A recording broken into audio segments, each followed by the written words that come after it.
नमस्कार दोस्तों, कहानियों की श्रृंखला में आज सुनेंगे मालती जोशी जी का लघु उपन्यास ज्वालामुखी के गर्भ में। लेकिन उससे पहले मेरा आपसे विनम्र अनुरोध है कि अगर मेरे द्वारा सुनाई हुई कहानियाँ आपको अच्छी लगती हैं तो मेरे चैनल को सब्सक्राइब ज़रूर करें, लाइक करें और अपने दोस्तों और परिचितों में शेयर भी करें। बेल आइकन दबाना बिल्कुल भी ना भूलें। आज सुनिए ज्वालामुखी के गर्भ में।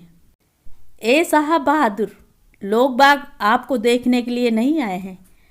अपनी कलमों को तरतीब से संवारते हुए हरी भैया दर्पण में मेरी परछाई देखकर झेंप गए।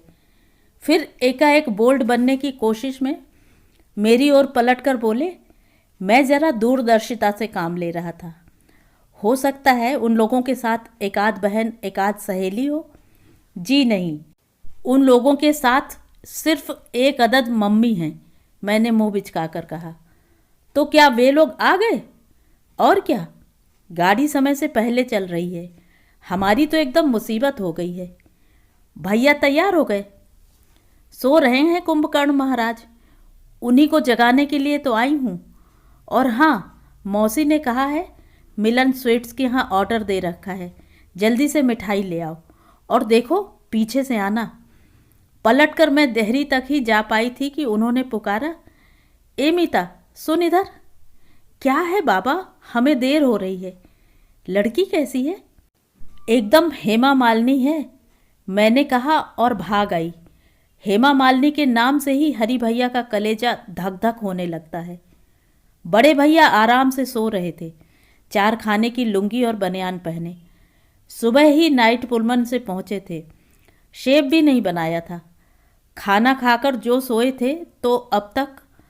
अभी जो लड़की वाले आकर देख जाएं तो दोबारा इस घर का रुख ना करें।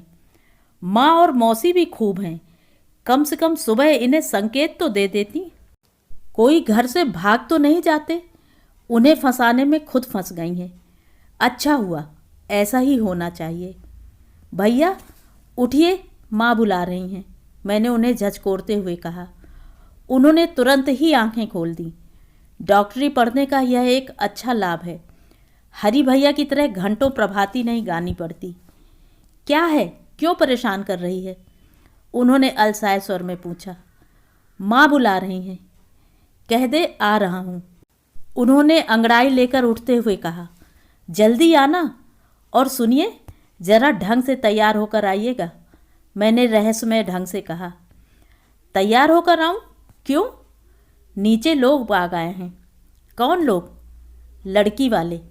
पिछली बार आप आए थे तो आपको फ़ोटो दिखाई थी ना माँ ने, उज्जैन वाली। इतनी सुंदर लड़की है। माँ तो एकदम खुश हो गई हैं, कह रही हैं अगर दिन अच्छा होगा तो आज ही शगुन भी कर देंगी। मैं उत्साह में कहे जा रही थी, पर देखा सामने वाले पर कोई अपेक्षित प्रतिक्रिया नहीं हो रही है। कंघी करते करते उनका हाथ एकदम रुक गया था, माथे पर गहरी लकीरें खिंचाई थीं। मैं चुप हो गई। लड़की के साथ कौन कौन है? उन्होंने धीरे से पूछा। माँ हैं, पिताजी हैं, भाई हैं, पूरा कबीला है। भाई को ज़रा ऊपर भेज दे मेरे पास। मैं असमंजस में वहीं खड़ी रही तो खींचकर बोले, सुनाई नहीं दिया क्या? जी अच्छा, मैंने मुंह फुलाकर कहा और जीना उतरने लगी। सारा उत्साह फीका पड़ गया था।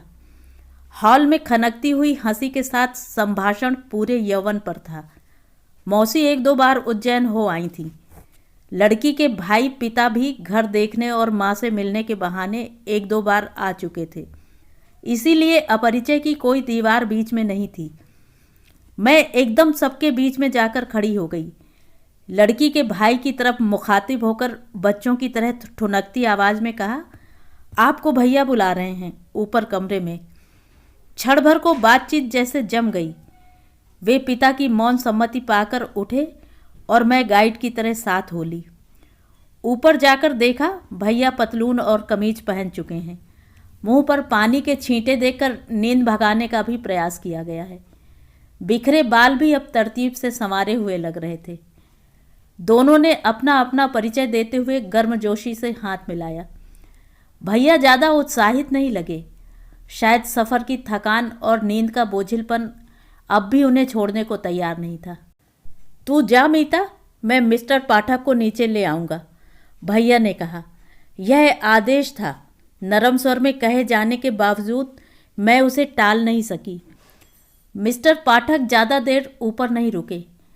हॉल में लौटे तो उनका चेहरा भारी था। सबकी आंखें उन पर टिक गईं। क्या बात है ललित? पिता ने व्यग्रता से पूछा।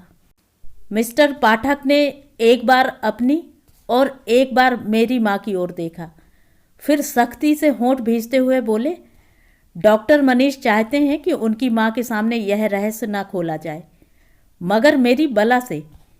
पापा, इन महाशय का कहना है कि इनकी सगाई हो चुकी है। क्या?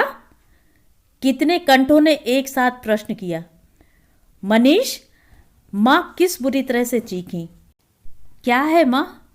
भैया ने कमरे से आते हुए शांत स्वर में पूछा।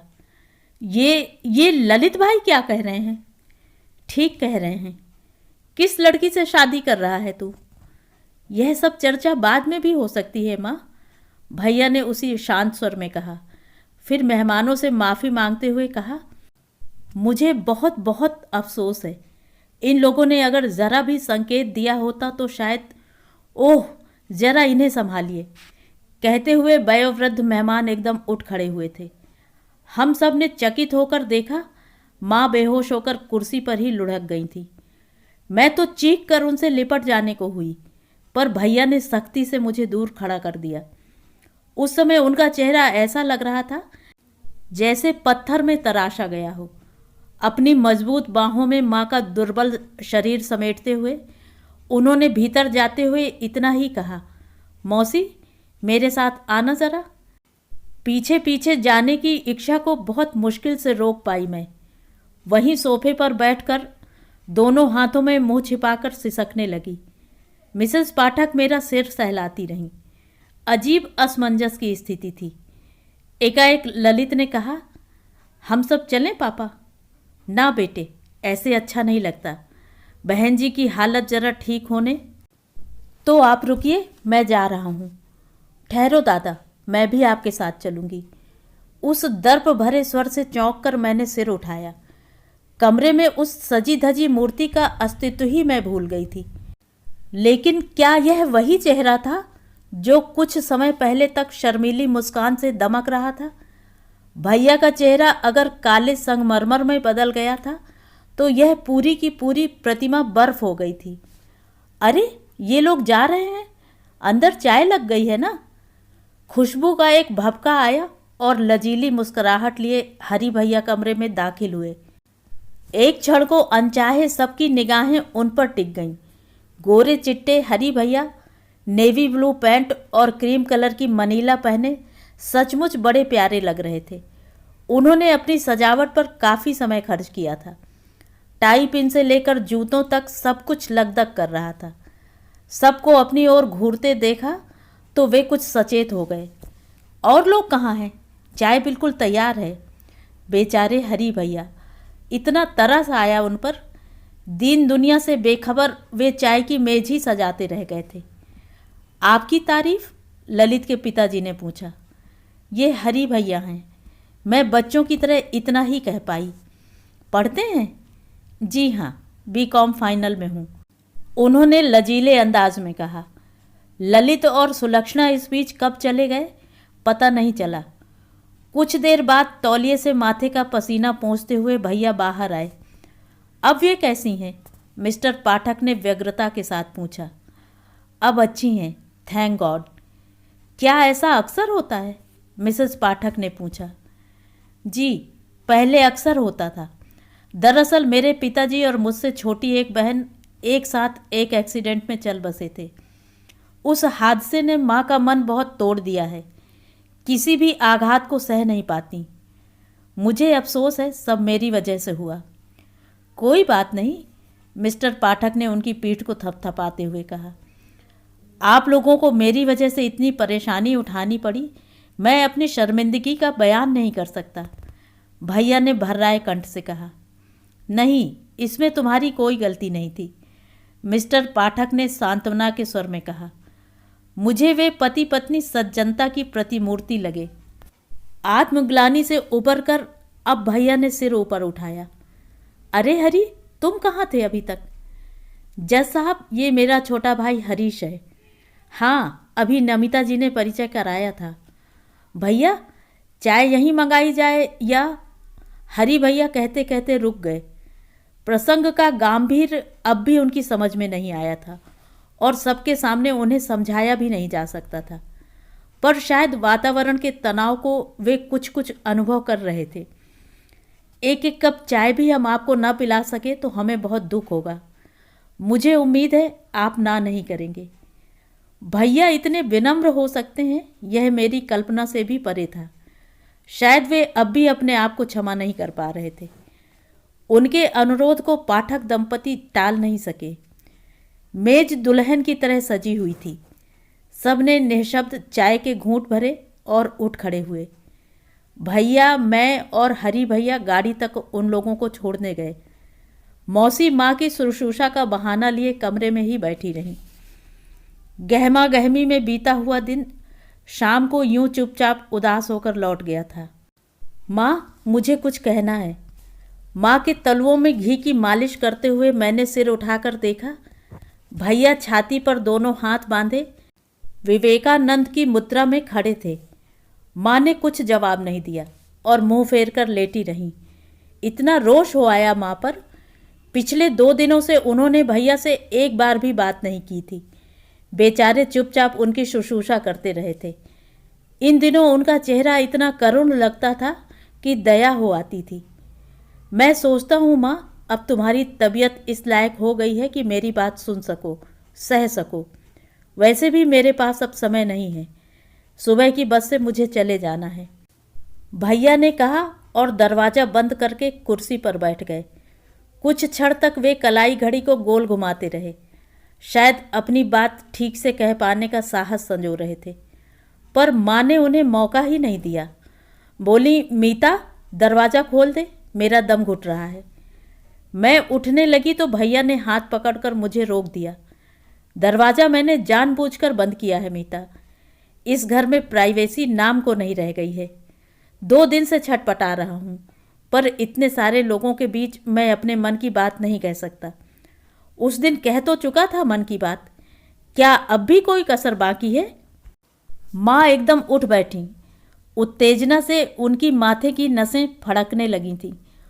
उस दिन कहाँ कुछ कह पाया था। तुम सुनने की स्थिति में ही नहीं थी। आशा थी कि तुम स्वयं पूछोगी कि मैं यूं एकाएक कैसे चला आया हूँ। सोच रहा था शादी की बात सुनकर तुम्हें कुछ तो उत्सुकता होगी, पर लगता है तुम्हें अपने बच्चों में उतनी भी दिलचस्पी नहीं रह गई है। दिलचस्पी नहीं होती तो तेरे लिए दुनिया जहान की लड़कियां देखती फिरती मैं। 4 भले आदमियों के सामने मेरा अच्छा तमाशा बनाया तूने। और माँ ऐसे कांपने लगी जैसे जूड़ी चढ़ाई हो। भैया प्लीज़, अभी ये सब बातें रहने दो। माँ की हालत देख रहे हो ना? देख रहा हूँ, बरसों से देख रहा हूँ। अपनी बड़ी से बड़ी समस्या को मझधार में छोड़कर पहले दौड़कर इन्हीं को देखना पड़ा है, इन्हीं को संभालना पड़ा है। सारी जिंदगी यही करता आ रहा हूँ, तभी तो 25 साल की उम्र में एकदम बुढ़ा गया हूँ। माँ का हिलता हुआ शरीर एकदम काठ की तरह स्थिर और निस्पंद हो गया था। वे फटी फटी आंखों से भैया को देखने लगी थी, पर वे एक क्षण को भी वहां नहीं रुके। माँ देर रात तक तकिए में मुंह छिपाए सुबकती नहीं। मौसी ने तरह तरह से मुझसे तर्क वितर्क किए, पर मैंने कुछ नहीं बताया, और बताने के लिए था भी क्या। सुबह भैया बस के लिए घर से निकले, उस समय माँ सो रही थी।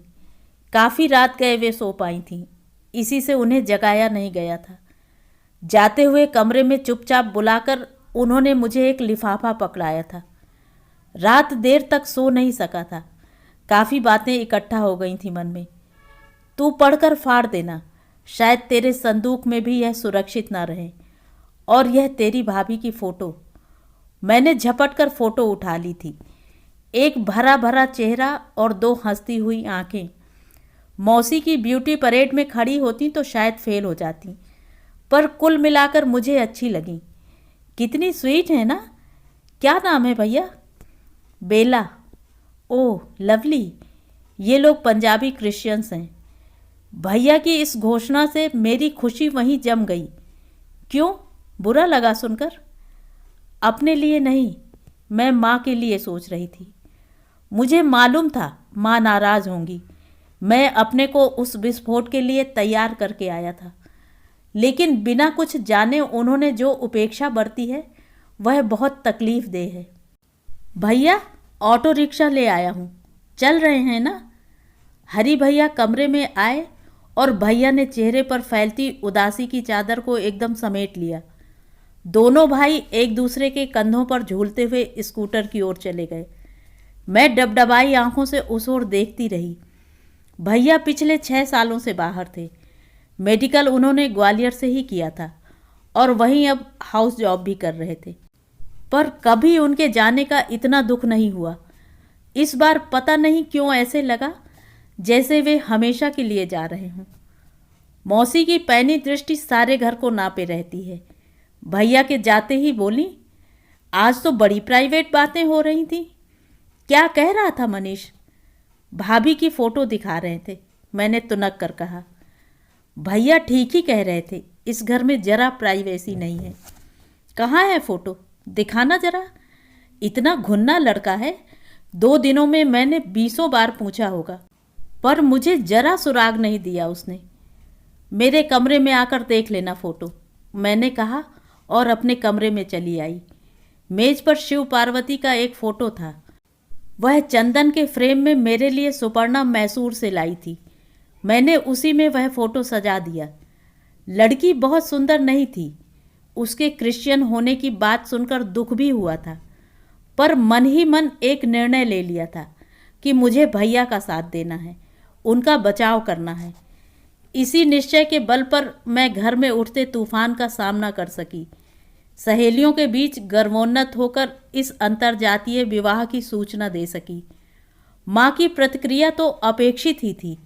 वे दिन भर बेहोश होती रहीं, लेकिन मौसी बहुत ही जल्दी संभल गईं और माँ को सांत्वना भी देने लगीं। उनकी आलोचना का तीखापन परिचित था, पर उनकी यह समझदारी, लगा जैसे भीतर ही भीतर वे भैया के इस विवाह से प्रसन्न हैं। कौन जाने, दिन भर उधेड़ बुन में पत्र को हाथ भी नहीं लगा पाई। मौसी के देख लेने का अंदेशा बराबर बना रहता। रात को माँ के सो जाने के बाद ही खोल सकी। पत्र क्या था, यादों का एक लंबा सिलसिला। नैरोबी के सुहावने दिनों की ढेरों स्मृतियाँ थीं। नैरोबी जहाँ पापा थे, सुनीता दीदी थी, सुख था, संपन्नता थी, ठहाके थे, किलकारियाँ थीं। यहाँ आने के बाद वे सारी स्मृतियाँ मुहर बंद करके रख दी गई थीं, क्योंकि उनसे माँ को तकलीफ होती थी। पता नहीं किस संजीवनी से भैया ने उन्हें अपने मन के भीतर यूँ तरोताज़ा रखा हुआ था। मैं तो सब भूल भाल गई थी। 10 साल पुरानी बातें थीं। एक 7-8 साल की लड़की याद भी क्या रख पाती। भैया ने लिखा था, माँ का दुख बहुत बड़ा था, मैं मानता हूँ, पर अपने शोक से उबरकर उन्होंने क्षण भर को तो हम बच्चों का ख्याल किया होता, जिन्हें काल यूं निर्ममता से छीन ले गया था। वे क्या सिर्फ उनके पति थे, हमारे पिता नहीं थे? सुनीता क्या हमारी कोई नहीं थी? क्या हमारी उम्र मृत्यु को अंतिम सत्य के रूप में स्वीकार करने की थी? चाहिए तो था कि माँ अपनी ममता का आंचल कुछ और फैलाकर पापा का भी स्थान ले लेती, पर वे तो माँ भी नहीं रह पाईं। इस पराए देश में, पराए घर में, पराए हाथों में हमें छोड़कर निश्चिंत हो गईं। पराया शब्द शायद तुम्हें ठीक न लगे। मीता, मौसी लाख उनकी बहन थी, पर हम उन्हें कितना जानते थे। हर बार हर काम के लिए उनका मुँह जोहना मुझे कभी अच्छा नहीं लगा। फीस के लिए, कपड़ों के लिए, किताबों के लिए उनके आगे हाथ फैलाते हुए मेरी आत्मा को कष्ट होता था। उन्होंने कभी किसी चीज़ के लिए मना नहीं किया, क्योंकि जो पैसा खर्च हो रहा था वह हमारा था। फिर भी मेरा संकोच कभी नहीं टूटा। माँ किसी चीज़ के लिए झिड़क भी देती तो मुझे इतना दुख नहीं होता। इस सिरदर्द से बचने के लिए ही मैंने ग्वालियर में दाखिला लिया था। रोज रोज अपने स्वाभिमान की हत्या मैं नहीं कर पाता था। मौसी ने हम लोगों के लिए बहुत किया है। मेरी परीक्षा के दिनों में वे रात रात भर मेरे लिए चाय बनाती रही हैं। सुबह सवेरे अलार्म लगाकर मुझे जगाती रही हैं। मेरे लिए उन्होंने स्वेटर बुने हैं, पिकनिक के लिए खाना बनाकर दिया है, मेरी बीमारी में दिन रात मेरी सेवा की है। पर उनकी इस ममता के भीतर ईर्ष्या की एक हल्की सी परत है, उसे मैं बर्दाश्त नहीं कर पाता। कई बार इच्छा होती है कि अपनी सारी अच्छाइयाँ किसी जादू के जोर से हरि को दे डालूं, तभी शायद इस संतरास से मुक्ति मिले। इसके बाद भैया ने बेला से अपने परिचय की कहानी लिखी और अंत में लिखा था, वह घर नहीं है, ज्वालामुखी है। किसी दिन तुम भी उस गर्भगृह से बाहर आने के लिए छटपटाओगी मीता, तब मुझे खबर करना। जहाँ भी रहूँगा दौड़ा आऊँगा। पत्र का कई कई बार पारायण करके मैंने उसे अपने ट्रंक में छिपाकर रख दिया। सोच लिया था कि किसी दिन माँ को ज़रूर दिखाऊंगी। भैया के मन की अंधेरी गुफाओं में एक बार उन्हें फेरी लगानी ही होगी, नहीं तो माँ किस लिए बनी थी। भैया के पत्र का अंतिम वाक्य मैंने मन के कागज पर अंकित कर लिया था। मेरे लिए वह दीप स्तंभ हो गया था। मैं और हरि भैया निश्चय कर चुके थे कि घर वालों के विरोध को ताक में रखकर भैया के विवाह में अवश्य भाग लेंगे, पर उन्होंने हमारे इस निश्चय पर पानी फेर दिया। इस बार भी उन्होंने विवेक का पल्ला नहीं छोड़ा था। शादी की सूचना तब मिली जब 8 दिन ऊपर हो चुके थे। सूचना क्या थी? अच्छा खासा पार्सल था। मेरे और हरि भैया के लिए 2 कलाई घड़ियाँ थीं HMT की, जिनके पीछे लिखा था भाभी की ओर से, और 7 दर्जन भर लड़कियों की तस्वीरें थीं जो समय समय पर यहाँ से भेजी गई थीं। भैया की सख्त हिदायत थी कि वे सारी तस्वीरें सही पतों पर वापस भेज दी जाएं। माँ और मौसी को अब इन कामों में कोई रस नहीं रह गया था, इसलिए यह दिलचस्प काम हम ही लोगों के सिर पर आ पड़ा। एक सुबह चाय की मेज पर ही हमने इस वापसी अभियान का शुभारंभ कर दिया। डाइनिंग टेबल का काला टॉप किसी एल्बम की तरह लग रहा था। हरि भैया बिखरे हुए फोटो में से एक एक चुनकर नाम और पते मिलाते जाते। मैं लिफाफों पर बड़े बड़े अक्षरों में उन्हें लिखती जा रही थी। आखिरी लिफाफे को सील बंद करते हुए हरि भैया बोले, और 1-2 साल बाद हमारी मीता की फ़ोटो भी इसी तरह जगह जगह भेजी जाएगी और इसी तरह लौटाई जाएगी। मैंने उनका अधूरा वाक्य पूरा करते हुए कहा, लौटा कर देखे कोई, तबीयत दुरुस्त कर दूंगा। और उन्होंने एक काल्पनिक मुक्का हवा में उछाल दिया। अरे वाह, कोई ज़बरदस्ती है। मान लो तुम्हारे पास कोई 10-20 फोटो आ गए तो क्या सबसे शादी करोगे? शादी तो खैर एक से ही करूँगा, पर तस्वीर सबकी संभाल कर रखूँगा। बीवी ने जरा अकड़ दिखाई कि अपना एल्बम दिखाकर कहूँगा कि देवी देखो, श्रीमान हरिप्रसन्न शर्मा की अर्धांगिनी बनने के लिए कितनी बालिकाएं लाल आई थीं। तब तो और भी उनके पांव जमीन पर नहीं पड़ेंगे कि इतनी सारी लड़कियों में से उसे चुना गया है। बायरी, क्यों मन के लड्डू फोड़ रही हो? साबुत हाथ पांव की एक ही मिल जाए तो भाग समझना, 10-20 तो क्या आएंगी अपने दरवाजे। मौसी की बात से हमारी हंसी मुंह में ही जम गई। माँ भी नाराज हो गई, बोली, छोटी तू जब करेगी उल्टी बात करेगी। कोई मेरा लड़का लंगड़ा लूला है जो लड़की नहीं मिलेगी? और उन्होंने हरि भैया के गोरे गुबरैले चेहरे की बलाएं ले ली। लंगड़े लूले की क्या शादी नहीं होती जिज्जी? शादी होना एक बात है और अच्छे खानदान से रिश्ता होना और बात। लड़की वाले घर देखते हैं, घराना देखते हैं। कोई हमारे माँ बाप की तरह लड़की को घूरे पर नहीं फेंक देता। पूजा घर से मौसा जी का गुरु गंभीर स्वर कुछ ऊंचा ही आने लगा था। गणपति अथर्व शीर्ष का ओट लेकर वे मौसी के वाग्बाणों से बचना चाहते थे। उनकी यह जानी पहचानी आदत थी, पर कितना बच पाते थे वे ही जाने। टेबल पर सारा सामान यूं ही बिखरा छोड़कर हरि भैया उठकर चल दिए थे। माँ कह रही थी, पैसे से ही क्या सब सुख मिल जाते हैं? छोटी, मुझे देख, कितना दुख छाती में छिपाए बैठी हूँ। पति तो भाग्य ने छीन ही लिया, बेटे को पता नहीं कौन कहाँ की लड़की मोह कर ले गई। अब इस घर को, घराने को ओढ़ूं कि बिछाऊं? तेरे साथ तो तेरा सब कुछ है, उनकी बदौलत तू सिर उठाकर तो चल सकती है, फिर क्यों उस देवता आदमी की आत्मा जलाती है? मेरी आत्मा जलेगी तो मुंह पर बात आएगी ही। राजकुमार सा मेरा लड़का किसी लायक नहीं बन सका। लोग बाग ठाकुर जी के आगे घंटी भर बजाना जानते हैं। इतनी खीज, इतनी ऊब हो आई मुझे। पता नहीं इन दोनों बहनों को अपने दुखों से इतना लगाव क्यों है। खुद भी रोएंगी, साथ वाले की जिंदगी भी जहर करके रख देंगी। पूजा घर से अब विष्णु सहस्त्र नाम सुनाई दे रहा था। हरी भैया, चलिए घर घर की कहानी देखाएं। वीणा कह रही थी खूब अच्छी पिक्चर है। मैंने आंधी की तरह उनके कमरे में प्रवेश करते हुए कहा। अपने घर की कहानी से तो क्या अच्छी होगी, वे पुस्तक में आंखें गड़ाए ही विषाक्त स्वर में बोले। बेकार की फिलॉसफी तो मत झाड़िए, चलिए ना, लौटते हुए कविता के यहाँ होते आएंगे। मुझे अपनी कॉपियाँ लेनी हैं। मेरी सहेलियों के नाम से खिल उठने वाला उनका चेहरा वैसा ही सख्त बना रहा। वे पूर्ववत पुस्तक के पन्ने पलटते रहे। चलिए भी, हमारे साथ कोई नहीं है, इसी से तो इतनी खुशामद कर रहे हैं। आप साहब ज़्यादा ही स्कॉलर बने जा रहे हैं। और मैंने पुस्तक छीनकर परे फेंक दी। मैं कोई तुम्हारा बॉडीगार्ड हूँ जो हर जगह तुम्हारे साथ घिसटता फिरूंगा? प्लीज़ मेरे कमरे से दफ़ा हो जाओ। ये आंखें, यह चेहरा, यह आवाज़। चाहिए तो था कि क्रोध से मेरा तन बदन जल उठता, पर विस्मय और दुख से भरकर मैं फटी फटी आंखों से उन्हें निहारती रह गई। पाँव मन मन भर के होकर वहीं जम गए। किसी तरह अपने को ठेलकर मैं दरवाजे तक ले गई, पर उतनी देर बाद उस जाने में कोई प्रतिष्ठा नहीं रह गई। सॉरी मीता, मैं अनचाहे ही ठिठक कर रह गई थी। मुझे बहुत अफसोस है मीता, इस तरह तुम्हें जलील करने का मुझे कोई हक नहीं था।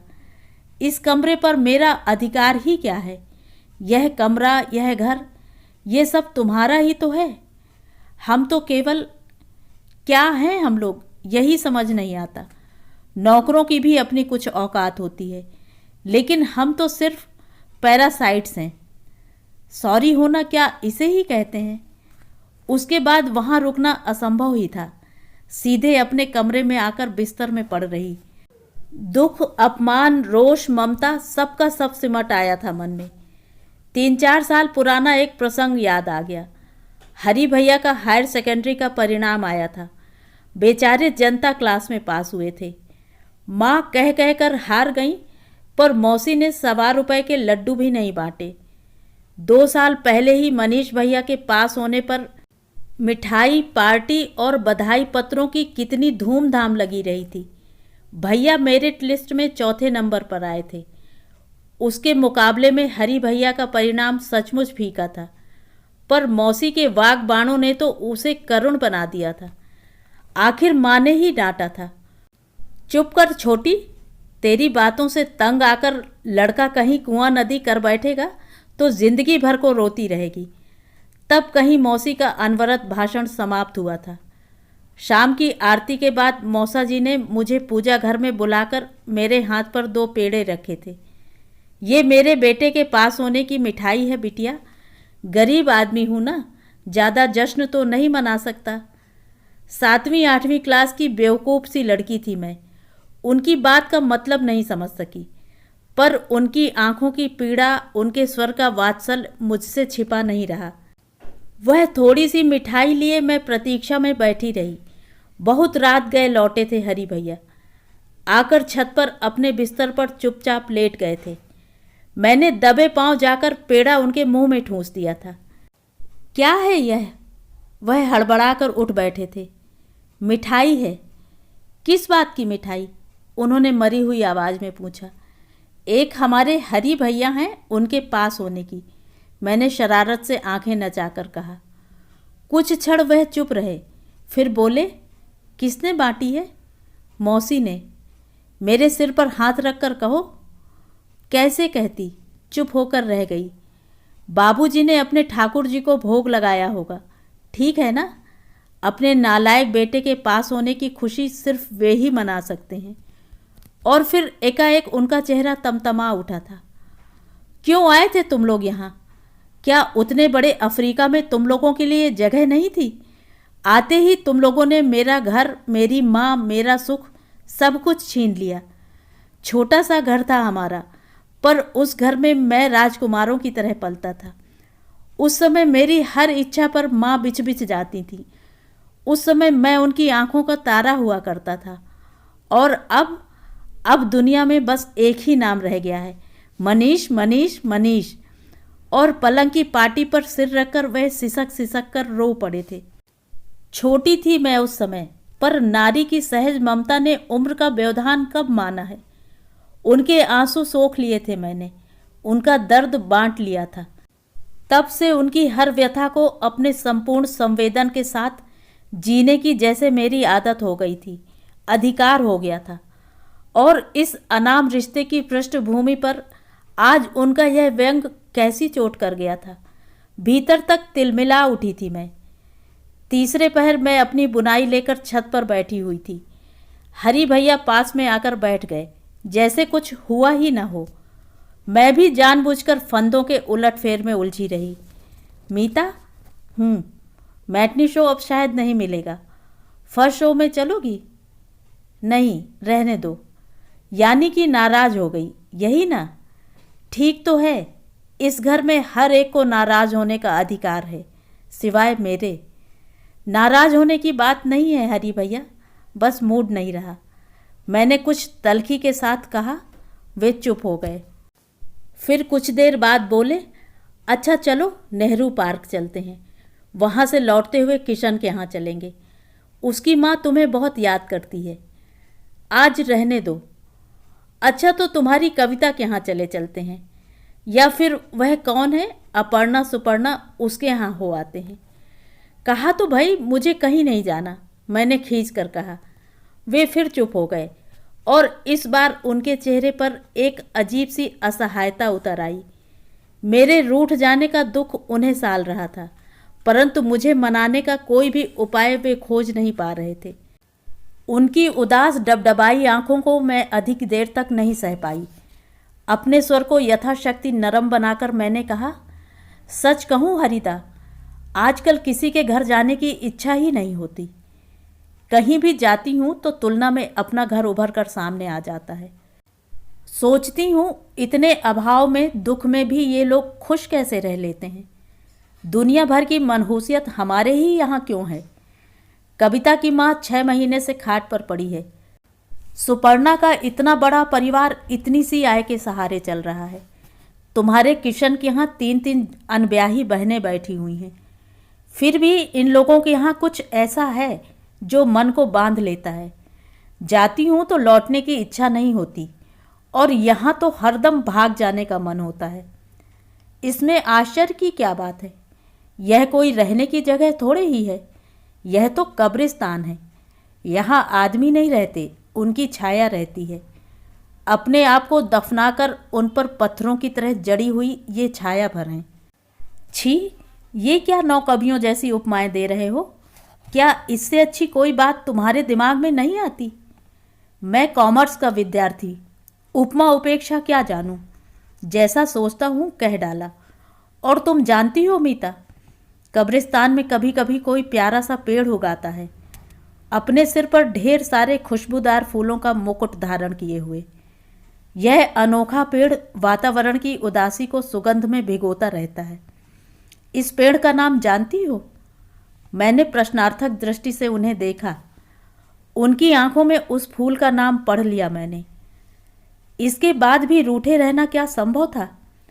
मीता, थोड़ी देर बाद वे बोले, तुम्हें वह जूनी कसेरा बाखल वाला हमारा घर याद है? नहीं तो? कभी कभी वह घर बहुत याद आता है। उस घर के साथ कितना कुछ छूट गया है।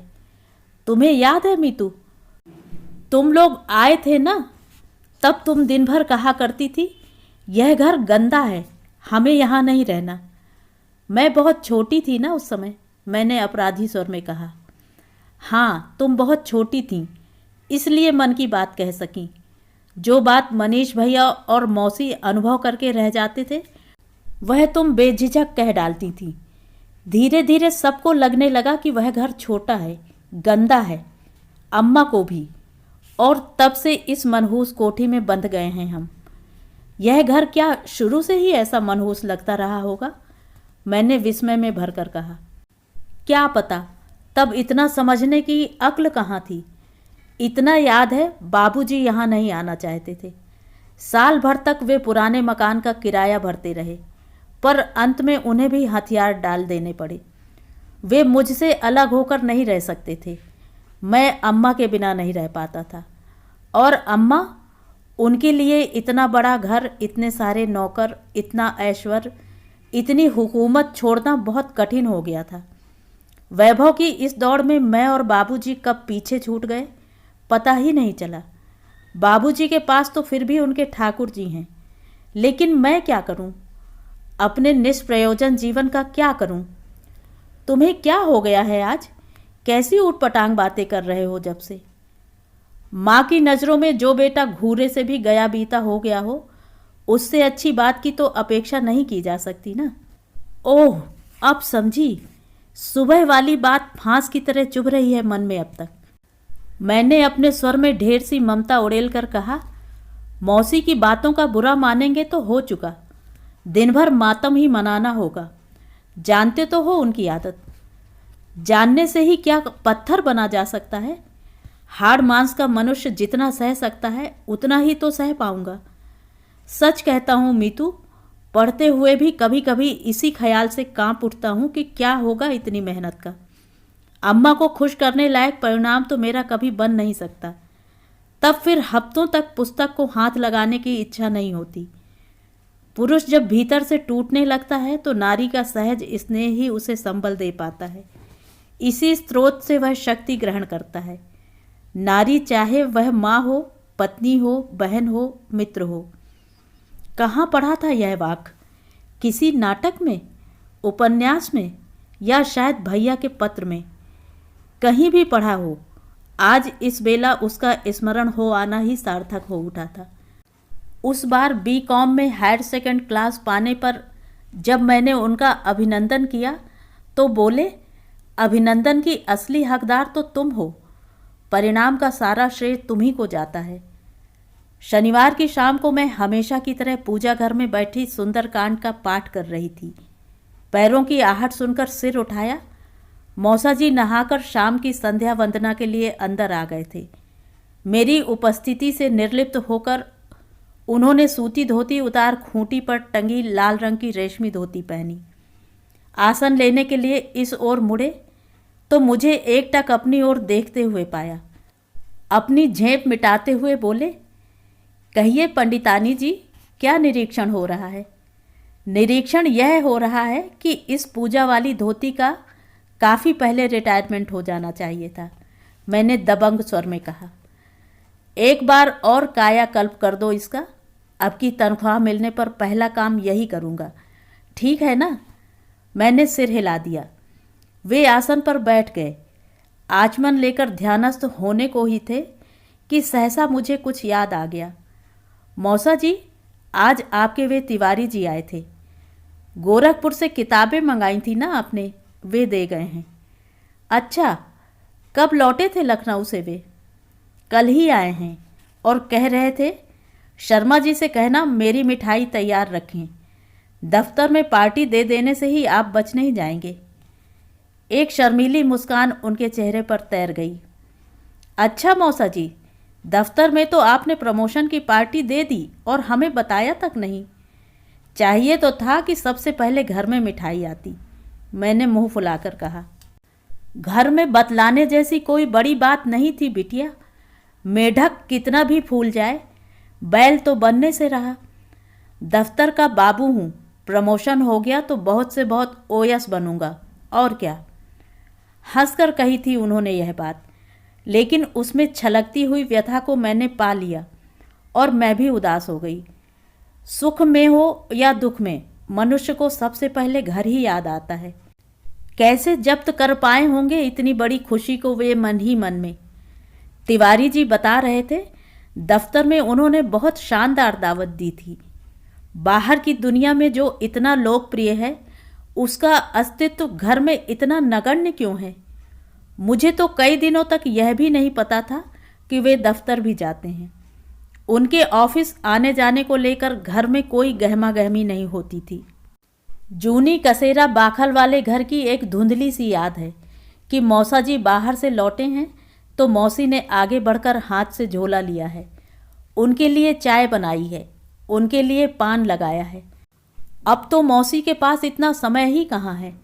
मिसरानी है, रामदीन है, वे ही सब देखभाल लेते हैं। प्राणायाम की मुद्रा में बैठे मौसा जी पौराणिक चित्रों के शिव की तरह लग रहे थे। ठाकुर जी के पास जलते हुए दीपक का मंद प्रकाश उनके सुदर्शन व्यक्तित्व को रहस्यमय बनाए दे रहा था। रहस्यमय ही तो थे वे। कितना जानते थे हम लोग उनके विषय में। घर से बाहर की दुनिया में उनका क्या रूप था, कभी जाना ही नहीं। पिछले साल की एक बात याद आई। नया नया कॉलेज था, नई नई सहेलियां थीं। सबसे ज़्यादा अच्छी लगी थी मधुलिका। श्रीनगर कॉलोनी में बड़ा सा बंगला था उनका। रोज गाड़ी छोड़ने आती थी, लेकिन बातचीत में अमीरी की जरा भी बू नहीं थी। बहुत जल्दी घुल मिल गई थी हम दोनों। 2-4 बार उसके घर हो आने पर मैंने उसे अपने घर भी आमंत्रित किया था। 3-4 घंटे तक गपशप की महफिल जमने के बाद जब वह जाने को हुई तो मैं फाटक तक उसे छोड़ने गई थी। उसी समय मौसा जी अपनी साइकिल लिए दफ्तर से लौट रहे थे। अच्छा, तो ये पंडित जी तुम्हारे यहाँ भी आते हैं? मधुलिका ने पूछा। कौन से पंडित जी? यही जो अभी अंदर गए हैं। हमारे पीछे सर्वेंट्स क्वार्टर्स हैं ना, वहाँ हर रविवार को इनका चक्कर लगता है। खूब भक्ति ने जोड़ रखी हैं। 2-2 घंटे तक भविष्य बाँचते हैं। You know, he is a lady killer. इससे ज़्यादा मुझसे सुना नहीं गया था। मधु, ही इज़ माई, वे मेरे मौसा जी हैं। ज्योतिष बहुत अच्छा जानते हैं और किसी से कुछ लेते भी नहीं। तुम तो जानती हो, ऐसे लोगों के लिए हिंदुस्तान में भक्तों की कमी नहीं रहती। सॉरी नमिता, मुझे मालूम नहीं था, मधु ने झेंपते हुए कहा था। बात आई गई हो गई थी, पर जब भी मधु को देखती वही बात याद आ जाती। क्या वह सच कह रही थी? ऐसा होना असंभव भी तो नहीं है। मनुष्य ही तो हैं आखिर वे। कहीं तो उनके अहम को तुष्टि होनी चाहिए। पत्नी द्वारा निरंतर लांछित और अपमानित व्यक्तित्व को कहीं तो सिर उठाने का अवसर मिलना चाहिए, नहीं तो कोई जिएगा कैसे? बिटिया जी, मैंने चौंक कर कहा। पाठ कर रही हो ना? कर तो रही हूँ, आपने बीच में टोक दिया। तुम कर नहीं रही थी, इसीलिए टोका था। पता है तुम कितनी देर से एक ही पन्ना खोले बैठी हो। आज मन ही नहीं लग रहा और मैंने रामायण बंद करके रख दी। मन अपने से लगता थोड़े ही है, उसे तो कान पकड़कर लगाना पड़ता है। और उनकी इस बात पर हम दोनों ही हंस पड़े। बिटिया, वे एकाएक गंभीर होकर बोले। कहिए, अपना मन अच्छे से टटोल कर देखा है तुमने? तुम कहोगी तो अब भी सारा आयोजन उखाड़ कर फेंक सकता हूँ। बुराई जो भी आनी होगी मेरे सिर आएगी, तुम चिंता मत करो।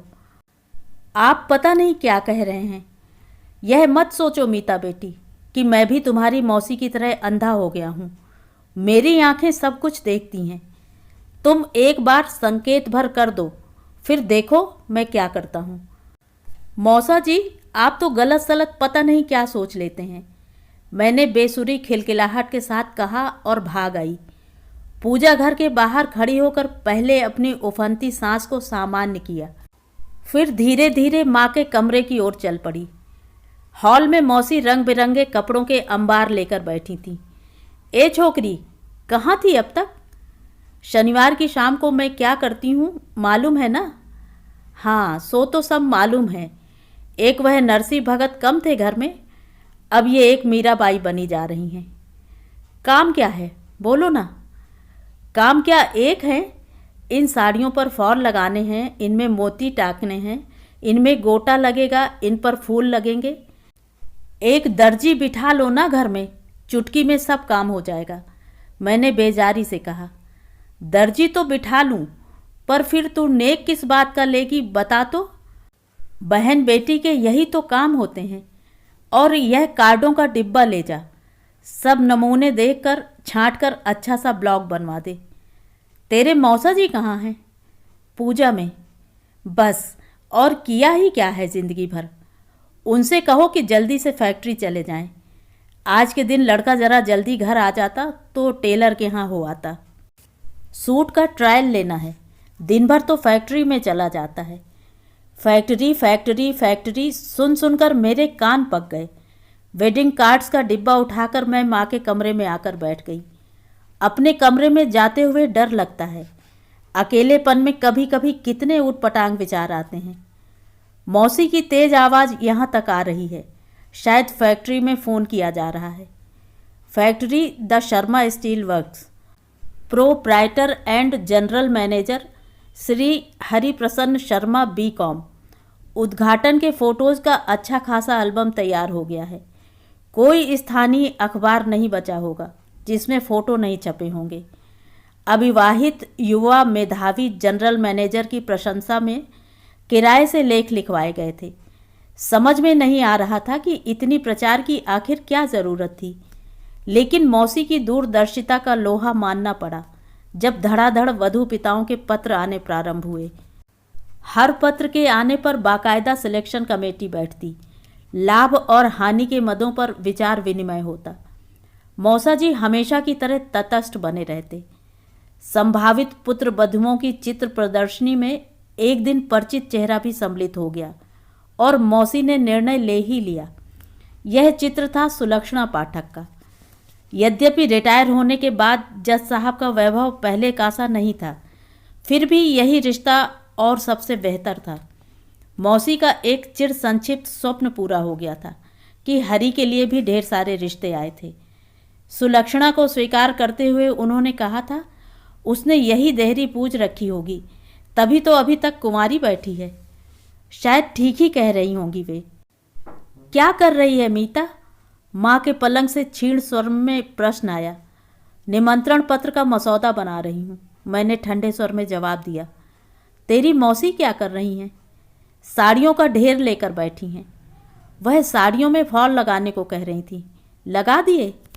लगा दूंगी, जल्दी क्या है? हाँ, जल्दी क्या है, अभी तो पूरा महीना पड़ा है।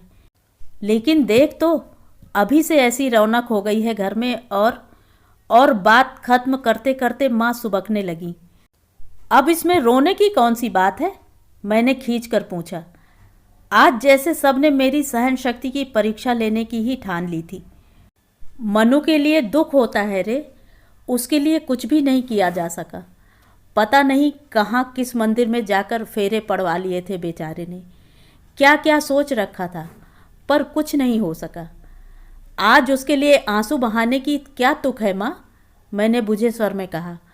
मन तो हो रहा था कि चीख कर कहूँ, माँ रोना ही है तो आज मीतू के लिए रो। मनु के लिए रोने का समय तो बहुत पीछे छूट गया। पुरुष होते हुए भी मौसा जी ने जो जान लिया था, उससे माँ होकर भी माँ अनजान कैसे रह गई? अपनी व्यथाओं के झुरमुट से एक बार तो बाहर आकर झांकती कि कहाँ क्या हो रहा है। माँ के स्वभाव का भी कुछ पता नहीं चलता। कहाँ तो बेला भाभी के लिए एक चेन भी उन्होंने नहीं दी थी। नलिन के जन्म पर एक अंगूठी तक हम लोग भेज नहीं पाए थे, और अब गहने कपड़ों का अंबार लग गया है। यह सब कहाँ से हो रहा है, क्या मैं जानती नहीं? जिस फैक्ट्री का इतना ढोल पीटा जा रहा है, उसकी पोल भी मुझसे छिपी नहीं है। नाना जी की जमीन एकाएक ऊंचे दामों पर बिक गई थी और माँ ने अपना हिस्सा भी मौसी के नाम कर दिया था। स्टील फर्नीचर का कारखाना खोल लिया गया था और बी.कॉम के बाद क्लर्की के लिए वांटेड के कॉलम्स पढ़ने वाले हरी भैया एकाएक जनरल मैनेजर की कुर्सी पर पहुंच गए थे, और उस कुर्सी ने उन्हें भीतर बाहर कितना बदल डाला था। और मेरा सारा रोष माँ पर उमड़ पड़ा। तुम्हारा भी तो जवाब नहीं है माँ। मर्जी आएगी तो दूसरों के लिए घर लुटा कर रख दोगी, नहीं तो पेट जाए लड़के के नाम तुम्हारे पास कौड़ी तक नहीं निकलेगी। लोग भी कैसे चंट होते हैं, मीठी मीठी बातों से किसी को फुसलाकर अपना काम खूब बना लेते हैं। मीता, माँ के स्वर में अप्रत्याशित कड़क थी। मैं सहम कर चुप हो गई। यह तुझे क्या हो गया है लड़की? आजकल तू इतनी जहर बुझी बातें कहाँ से सीख गई है? ये अपने पराये की भाषा कौन सिखा गया है तुझे? मैं किसी को कुछ नहीं दे रही हूँ रे, सिर्फ पुराना कर्ज उतार रही हूँ। इतना भी नहीं करूँगी तो सुख से मरना भी नसीब नहीं होगा मुझे। माँ दिन में 3 बार तो मरने की तैयारी कर ही लेती थी, इसलिए मुझ पर कोई विशेष प्रतिक्रिया नहीं हुई। और तुझे मौसी पर इतना गुस्सा क्यों आता है री? बरसों के बाद तो सुख के दिन देख रही है वह। सारी जिंदगी सिवा गरीबी के देखा ही क्या है उसने? कभी मन भर कर ओढ़ा नहीं, पहना नहीं। कितनी कस्में दिला दिला कर कभी एक आध चीज दे पाई हूँ उसे। इतनी स्वाभिमानी है वह।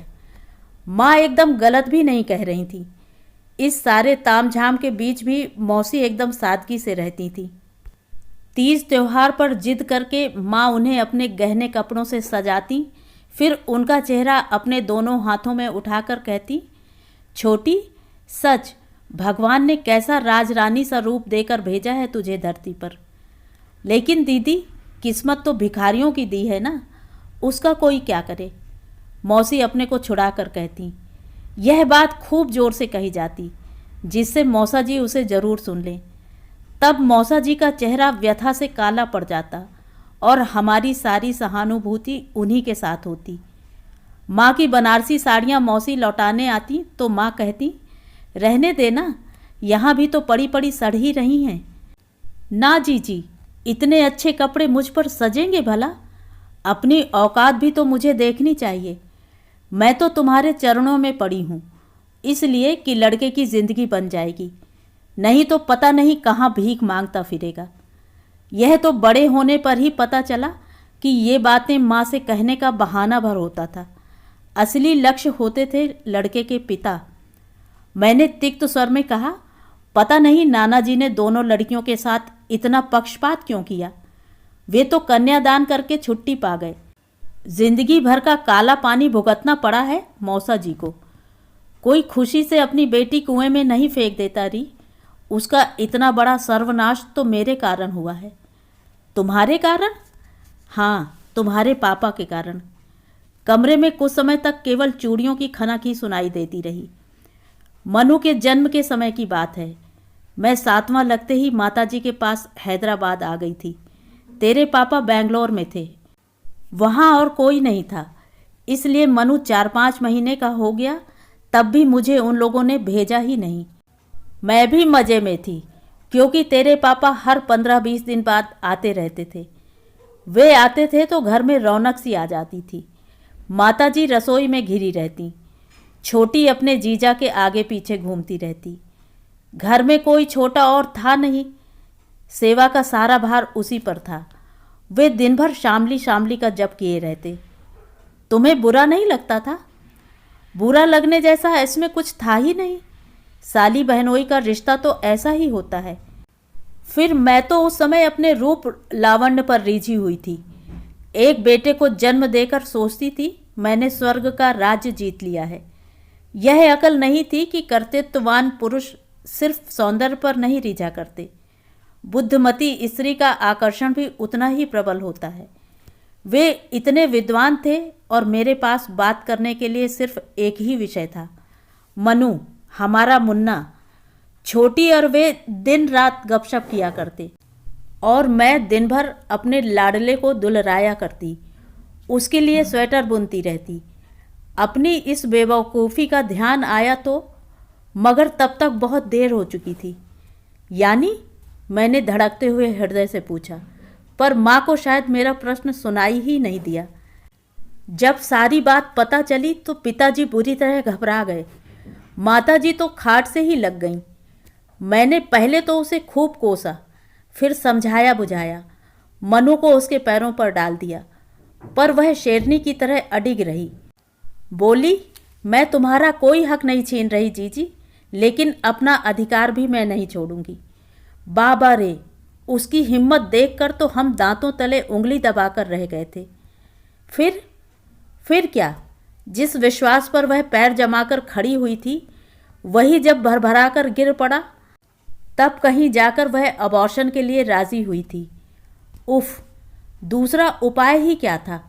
तेरे पापा तो मुंह छिपा गए थे। कंपनी में उन दिनों वे चीफ एडवाइज़र के पद पर थे और भी ऊंचा उठने के स्वप्न देख रहे थे। यह बदनामी उनका भविष्य खराब कर सकती थी। उन्होंने नैरोबी ब्रांच में ट्रांसफ़र मांग लिया। मुझे लिवाने भी नहीं आए। उनकी चिट्ठी पाकर पिताजी का कारकून ही मुझे छोड़ आया था। इतनी निष्ठुरता! ऐसा ही होता है मीता। महत्वाकांक्षी पुरुष पता नहीं कितनों की भावनाओं को रौंदता चला जाता है। उसे जरा भी मलाल नहीं होता। घर के पुरोहित का लड़का उसके आगे पीछे घूमता रहता था। पिताजी ने बहला फुसलाकर उसी से छोटी को ब्याह दिया। लड़की एक बार बदनाम हो जाए तो शादी में कितनी मुश्किलें आती हैं तुझे पता नहीं है। मौसा जी को पता था सब? क्या पता उनके मन की था किसी ने पाई भी है कभी? वे ज़रूर जानते होंगे। वे सबके मन की जान लेते हैं, तभी ना इतनी दूर आकर बस गए हैं। अपनी लंबी कहानी सुनाकर माँ निढाल होकर पड़ गई थी। मेरे मन में एक हाहाकार सा उठा। मैंने मचल कर कहा, माँ, यह सब मुझे सुनाने की क्या ज़रूरत थी? पापा की कितनी प्यारी इमेज थी मेरे मन में। उसे यूं नष्ट करके तुम्हें क्या मिला? और मुझे सचमुच लगा कि माँ ने पुराने अन्याय का नए सिरे से प्रतिशोध लिया है। लेकिन मरे हुए व्यक्ति से प्रतिशोध? छी! पापा की प्रतिमा के बनने बिगड़ने से अब क्या फर्क पड़ता है मीतू? लेकिन मौसी के लिए तू थोड़ा सा हृदय होकर सोच सके, इसीलिए यह सब कहना पड़ा है। जरा सोच तो, वह अपनी बाजी जीत जाती तो आज कहाँ होती, और मैं अपने मनों को लेकर उसी की शरण में आने को बाध्य नहीं होती क्या? जरा सोच तो, क्या सोचना था मुझे? माँ ने तो सारी रामायण इसलिए कह सुनाई थी कि मौसी के प्रति मेरा आक्रोश कुछ कम हो, कुछ सहानुभूति उमड़े। सहानुभूति उमड़ी तो, पर माँ के लिए। कैसा लगा होगा फिर उस व्यक्ति के साथ दाम्पत्य निभाना? उसके बच्चों को जन्म देते समय क्या मौसी के अजन्मे शिशु की याद नहीं आई होगी? मौसी से मुंह छिपाकर तो अफ्रीका चले गए ये लोग, पर क्या अपने आप से बच सके होंगे? अपने आप को छल सके होंगे? विचारों का एक रेला सा उमड़ आया था मन में। उसे सप्रयास दूर हटाकर मैं पुनः कुर्सी पर आकर बैठ गई थी। राइटिंग पैड सामने खिसकाकर बड़े बड़े अक्षरों में लिखा, हरिप्रसन्न और सुलक्षणा का शुभ विवाह। रसोई में आकर मैंने चाय का कप उठाया ही था कि मौसी ने कहा, आज हरितालिका है ना मीतू? ओह, मुझे याद ही न रहा, मैंने खिसिया कर कहा और कप वापस रख दिया। पता है काकी, मीता इतनी सी थी तब से तीज उपासी रहती है, पानी की बूंद तक नहीं लेती। मौसी ने मिसरानी से कहा। जानू नहीं काई, तबई तो शंकर भगवान प्रसन्न हो ही गया है। मुझे तो उसके प्रसन्न होने की कोई खबर नहीं मिली। तुम्हारे पास क्या शंकर भगवान का टेलीफोन आया है? हे म्यारा बाप, तमें मालूम नहीं पड़ी काई? अब्बे हाल तार वालो कागज दे गियो नी नानी बाई। मुझे सचमुच ही कुछ मालूम नहीं था। मैंने धड़कते दिल से मौसी की ओर देखा। इसे कहाँ से पता होगा काकी? सीधी बिस्तर से उठकर चली आ रही है। किसका तार था? मनीष का। पंचमी को तेरी सगाई हो रही है। वाजपेयी लोगों को लेकर वह आ रहा है। कौन? भैया आ रहे हैं? हाँ, फिर श्राद्ध पड़ जाएंगे तो सारे काम धरे रह जाएंगे ना, इसी से इतनी जल्दी है। मैं चुप ही रही। गर्मियों में भैया के यहाँ रायपुर में जिस युवक का साक्षात्कार हुआ था, उसकी आकृति आंखों के सामने लाने का प्रयत्न करने लगी। लुगाइयों को जन्म बापड़ो ऐसोज है हो, बाप को घर को सुख 4 दिन को फेर तो, पर या नानी बाई चली जावेगा तो सुन्नकार हो जावेगा हो। और काकी तो यूं बिसूरने लगी जैसे मेरी डोली उठने ही वाली है। मैं मुश्किल से अपनी रुलाई रोक पाई। अपने कमरे में लौट जाने में ही मैंने कुशल समझी। बाई तो चाल्या रे ससुराल की करुण स्वर लहरी सीढ़ियों पर भी मेरा पीछा करती रही। मीता, मौसी ने आवाज़ दी, अपनी भाभी से कहना 11 बजे पंडित जी पूजा करवाने के लिए आएंगे, वह तैयार होकर नीचे आ जाए। दरअसल यह बात मौसी ने इतनी ज़ोर से कही थी कि अपने कमरे में भाभी ने उसे ज़रूर सुन लिया होगा। इतनी सुबह उनके कमरे में जाने की मेरी इच्छा भी नहीं थी, पर मौसी नीचे पहरे पर खड़ी थी, इसलिए यह काम टाला नहीं जा सका। 2 बार हल्की दस्तक देने के बाद कमिन का संदेशा पाकर मैंने दरवाज़ा खोला और स्तब्ध रह गई। भाभी अपनी छोटी सी डाइनिंग टेबल पर नाश्ता कर रही थी, वह भी ऑमलेट का। भाभी अंडे लेती हैं, हम लोग जानते थे। उनके छोटे से फ्रिज में 2-4 अंडे हमेशा रखे रहते थे। अपने कमरे में अक्सर ही वे मनपसंद नाश्ता बनाकर लेती रही हैं। पर आज भाभी, आप शायद भूल गई कि आज हरितालिका है, मैंने किसी तरह इतना कहा।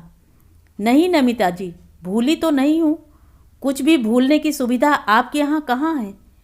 मैं प्रश्नार्थक दृष्टि से उनकी प्लेट को देखती रही। नाश्ते की सोच रही हो ना? वह तो एक एंटीडोज के रूप में ले रही हूँ।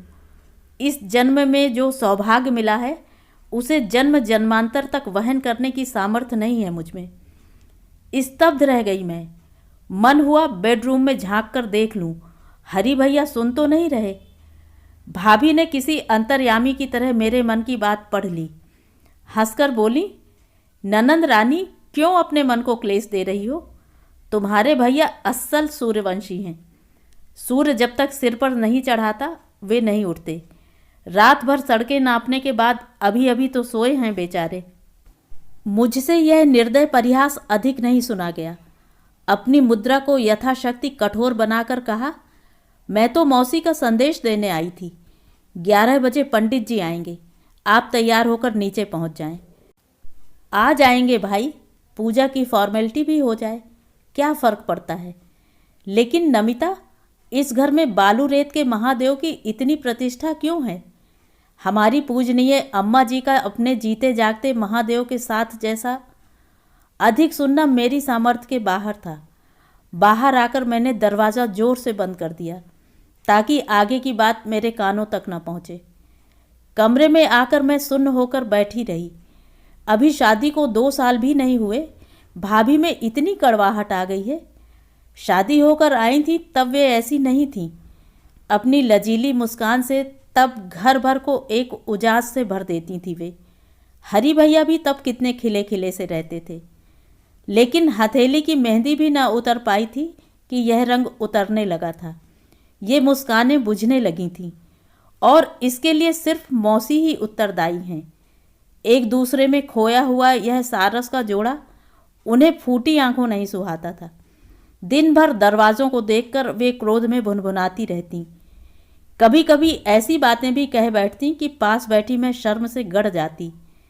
एक दिन अकेले में मौसा जी ने मेरे हाथ में एक लिफाफा पकड़ाकर कहा था, बिटिया, हरी से कहो कहीं घूम घाम आए। घर में तो फिर सारी जिंदगी रहना ही है। लेकिन यह है क्या? थोड़े से रुपए हैं बेटा, उन्होंने अत्यंत संकुचित होकर कहा था। मैं फिर ज़्यादा कुछ नहीं पूछ सकी थी। अपनी छोटी सी नौकरी में बड़े यत्न से जोड़ी हुई यह पूंजी उन्होंने बेटे की खुशी के नाम कर दी थी। लेकिन खुशी मिली कहाँ? हिम्मत करके हरी भैया ने गोवा घूमने का इरादा किया तो घर में जैसे तूफान आ गया। एक तो उन्होंने अपने मन से ऐसा इरादा किया, मौसी को नाराज़ होने के लिए यही बहुत था। फिर मौसा जी के अनुदान ने तो आग में घी का काम किया था। बाप बेटे दोनों ही एक साथ कटघरे में खड़े हो गए थे। गोवा तो खैर वे लोग गए ही, क्योंकि पहली बार मौसी को पति के दृढ़ निश्चय से टक्कर लेनी पड़ी थी और वे हार गई थीं। लेकिन घूमने का आनंद निर्मल नहीं रह सका। लौटने पर भी प्रेमी युगल का जैसा स्वागत हुआ, उससे बिखरे हुए हृदयों को पास आने का संबल नहीं जुट सका था। शायद मौसी को सबसे ज़्यादा ईर्ष्या उस प्रेम के आवेग से थी जो उनके दाम्पत्य जीवन को कभी सराबोर नहीं कर सका। संभवतः इसीलिए उनका रुख बेटे बहू को लेकर इतना विकृत हो गया था। लेकिन हमेशा निर्लिप्त रहने वाले मौसा जी इस विवाह के बाद घर में रस लेने लगे थे।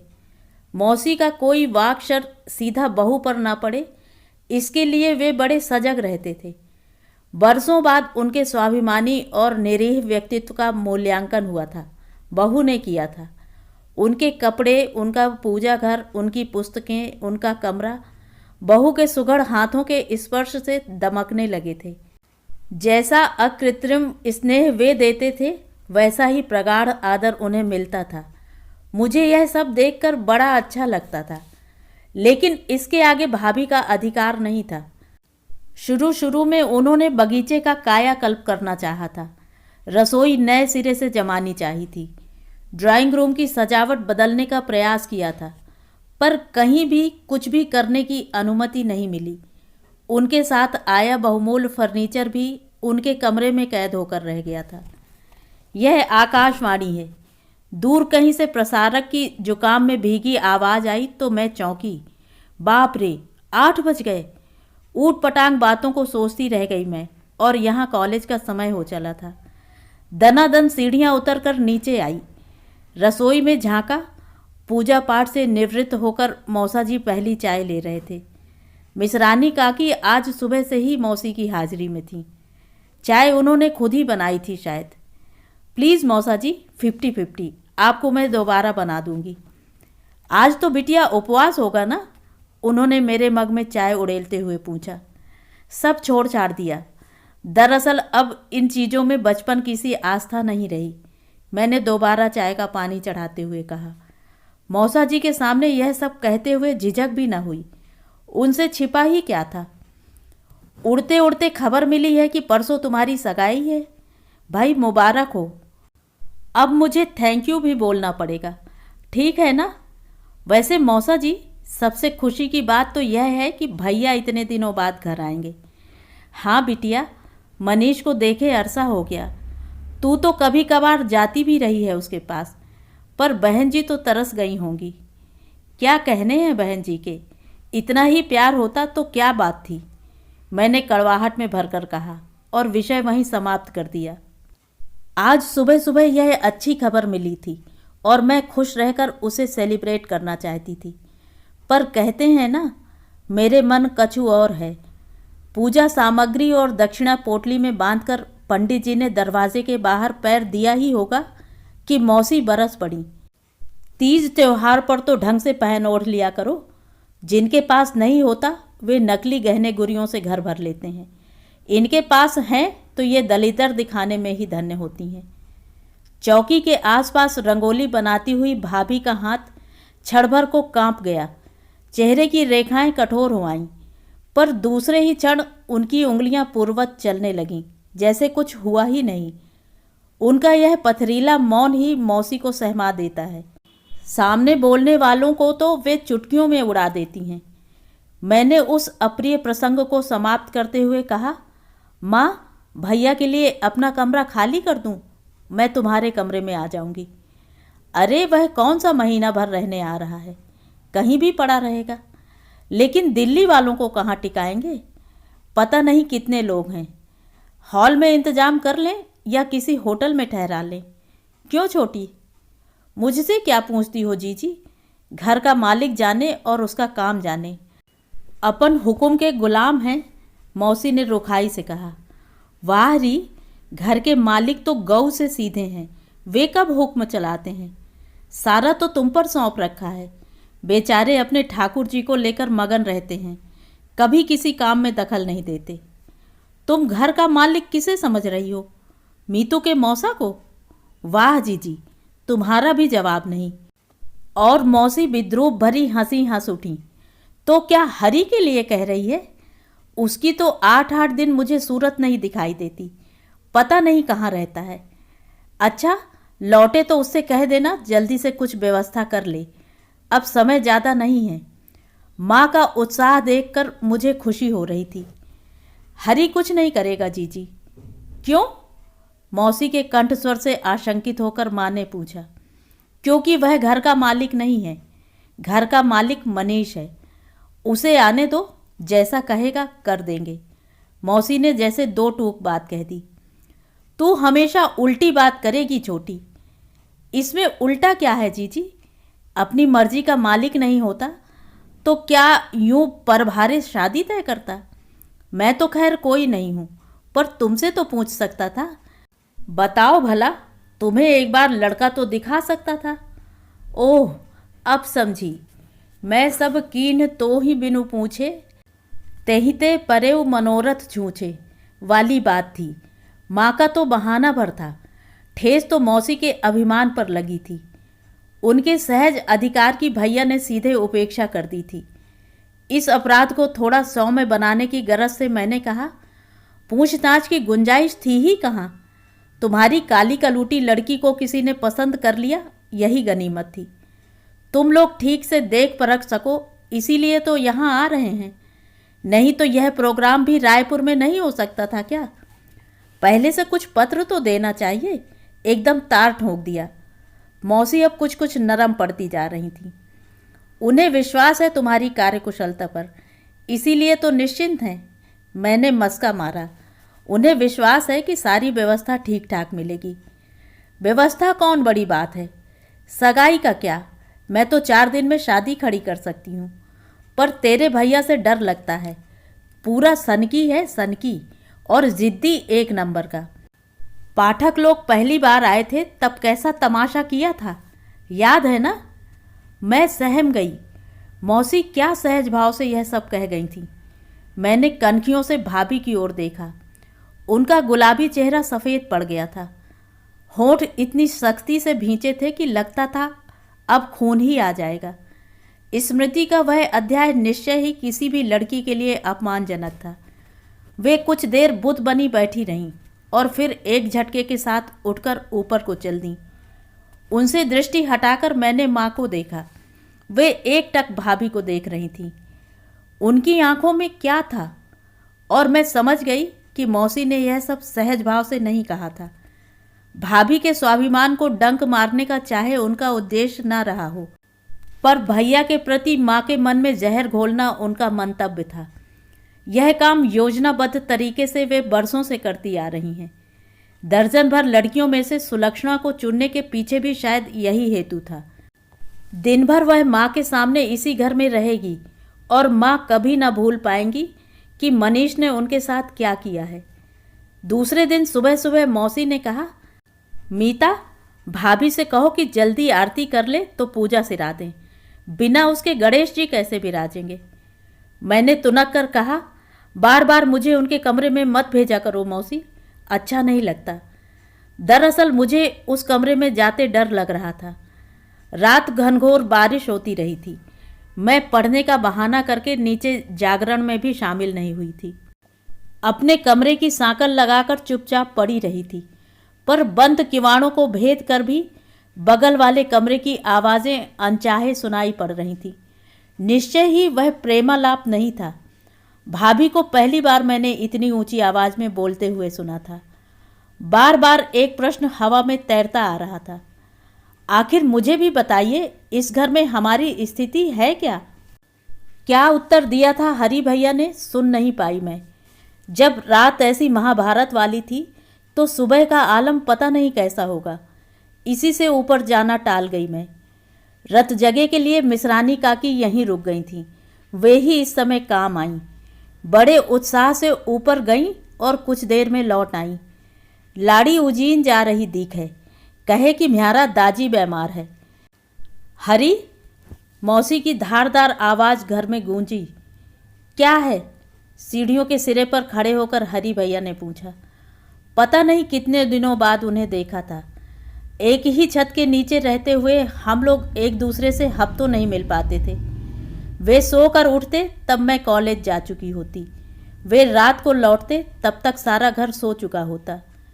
जब जब उन्हें देख पाती हर बार लगता वे पहले से अधिक संवला गए हैं, दुबला गए हैं। तब प्राणों में कैसी तो मरोड़ उठती। बहू कहीं जा रही है? मौसी का प्रश्न मेरी विचारधारा को तोड़ गया। मैं क्या जानूं, पूछ लो उसी से, हरी भैया ने सपाट स्वर में कहा। उसी से क्यों पूछूंगी, मैं तो तुझी से पूछूंगी। यह आग का गोला मेरे पल्ले बांधने से पहले पूछा था, अब क्यों पूछती हो? और मुंह फेर कर वे वापस अपने कमरे में चले गए। उनके आरोप से जड़ बनी मौसी वहीं खड़ी रह गईं। मैं भाभी साहब के लिए रिक्शा लेने जा रहा हूँ, मांगी लाल ने कहा और छाता लेकर सबके सामने निकल गया। मौसी फटी फटी आंखों से देखती भर रह गईं। घबराकर मैं पूजा घर की ओर दौड़ी। मनोयोग से चंदन घिसते हुए मौसा जी मानस पूजा का पाठ कर रहे थे। मौसा जी, जरा बाहर आइए जल्दी से। भाभी पता नहीं क्यों एकदम उज्जैन चली जा रही हैं। आप कहेंगे तो रुक जाएंगी, आपका बहुत आदर करती हैं, आपकी बात नहीं टालेंगी। किंतु वे वैसे ही बैठे रहे। चलिए ना, मैंने व्यग्रता से कहा। यह तुमसे किसने कह दिया कि वह मेरा आदर करती है? उस जैसी मनस्वी का आदर पाने योग्य मैं कहाँ हूँ? वह सिर्फ मुझ पर दया करती है। उस समय यह सारी चर्चा निरर्थक मालूम हो रही थी। हरी कहाँ है? अपने कमरे में। रोकना अगर चाहे तो वही उसे रोक सकता है, चाहे प्यार से चाहे अधिकार से। मेरे कहने का कोई मतलब नहीं निकलता। रिक्शा रुकने की आवाज़ आई और मैंने हताश होकर ऊपर देखा। बाहों में रेनकोट और हाथ में सूटकेस लेकर भाभी उतर रही थी, लेकिन दरवाजे के भीतर जिसने प्रवेश किया वह मांगीलाल नहीं था, वे भैया थे। आते ही चिल्लाए, गुड मॉर्निंग एवरीबडी। माँ, भैया आए हैं। मैंने खुशी से किलक कर कहा और उनके कंधे से झूल गई। माँ और मौसी दौड़ी आईं और हम तीनों चारों प्यार के सैलाब में बह से गए। सीढ़ियों पर बुत बनी खड़ी भाभी की ओर किसी का ध्यान नहीं गया। भाभी जी, रिक्शा आ गया है, मांगीलाल ने एकदम आकर कहा। तब हमें होश आया। किसके लिए रिक्शा आया है? सुलक्षणा के लिए। क्यों? कहाँ जा रही है? भैया ने जैसे प्रश्नों की झड़ी लगा दी। उज्जैन जा रही है। क्यों, कोई खास बात? नहीं, ऐसे ही। पिताजी से मिलने जा रही हैं, मैंने यत्नपूर्वक कहा। तब तो वह रुक सकती है, यह फंक्शन हो जाए फिर मैं खुद जाकर उसे छोड़ आऊँगा। मांगीलाल, यह रुपया दे और रिक्शा लौटा दे। दूसरे ही क्षण भाभी के कमरे का दरवाज़ा इतनी ज़ोर से बंद हुआ कि मैं कांप उठी। सोचा भैया से कह दूं, उन्हें जाने दो, ज़बरदस्ती किसी को रोकने में क्या तुक है। लेकिन आते ही सारी रामायण सुनाकर उन्हें परेशान करने की इच्छा नहीं हुई। लेकिन इतना सब्र शायद औरों से नहीं हो सका था। शाम को भैया ने कहा, चल मीतू, थोड़ा घूम आए। बरसात में इंदौर घूमने लायक कतई नहीं रह जाता, पर भैया साथ थे इसलिए सब कुछ सुहावना लग रहा था। ओवरब्रिज पार कर हम लोग आइडियल में जाकर बैठ गए और स्थानों की अपेक्षा यहीं थोड़ा एकांत था। भैया शायद इसके लिए तरस गए थे। ऑर्डर दे चुकने के साथ ही बोले, अब थोड़ा चैन आया। घर में तो ज़रा भी प्राइवेसी नहीं है, कहने को इतनी बड़ी कोठी है। फिर थोड़ा रुक कर बोले, मीता, हरी को क्या हो गया है? क्यों? नहीं, मुझे लगा कि सब कुछ ठीक ठाक नहीं है, खासकर उसकी पत्नी।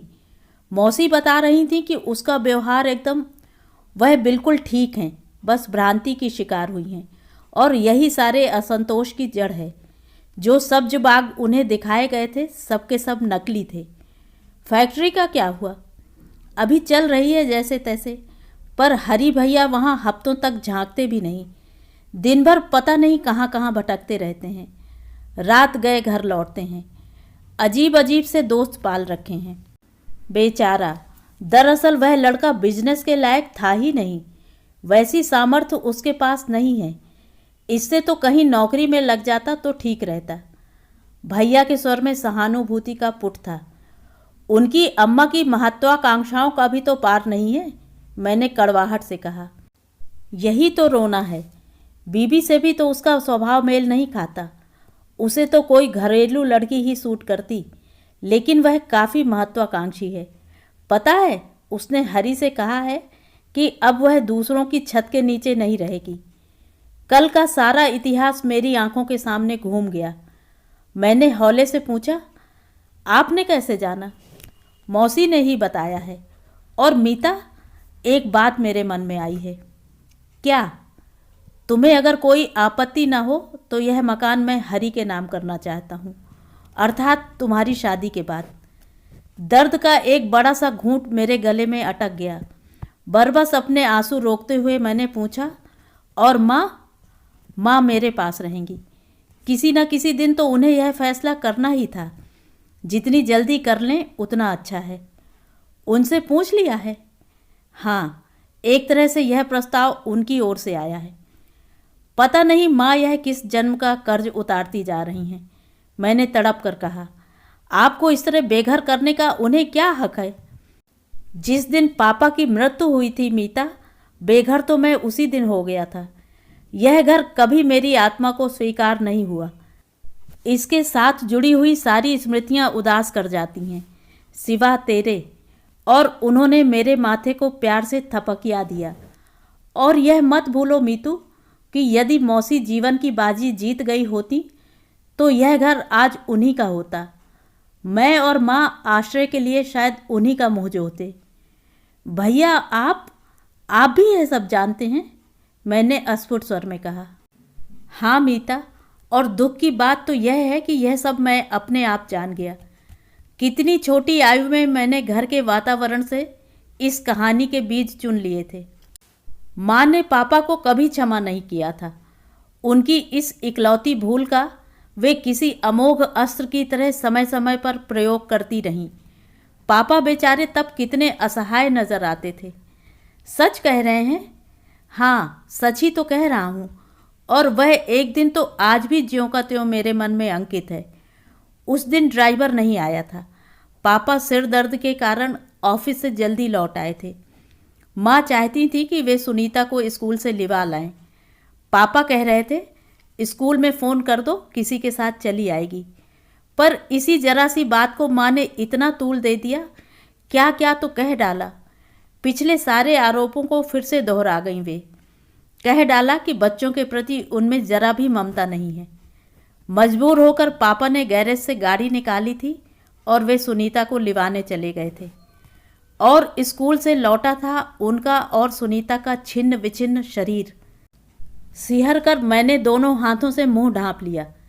स्मृति की क्षीण रेखाएं कल्पना के सहारे कैसे कैसे चित्र बनाने लगी थीं। रो मत मीता, अब यह बिसरा हुआ अतीत है, भैया ने खुरदुरे स्वर में कहा। मैंने भीतर ही भीतर अपने आंसू सोख लिए। एक गहरा मौन हम दोनों के बीच फैल गया।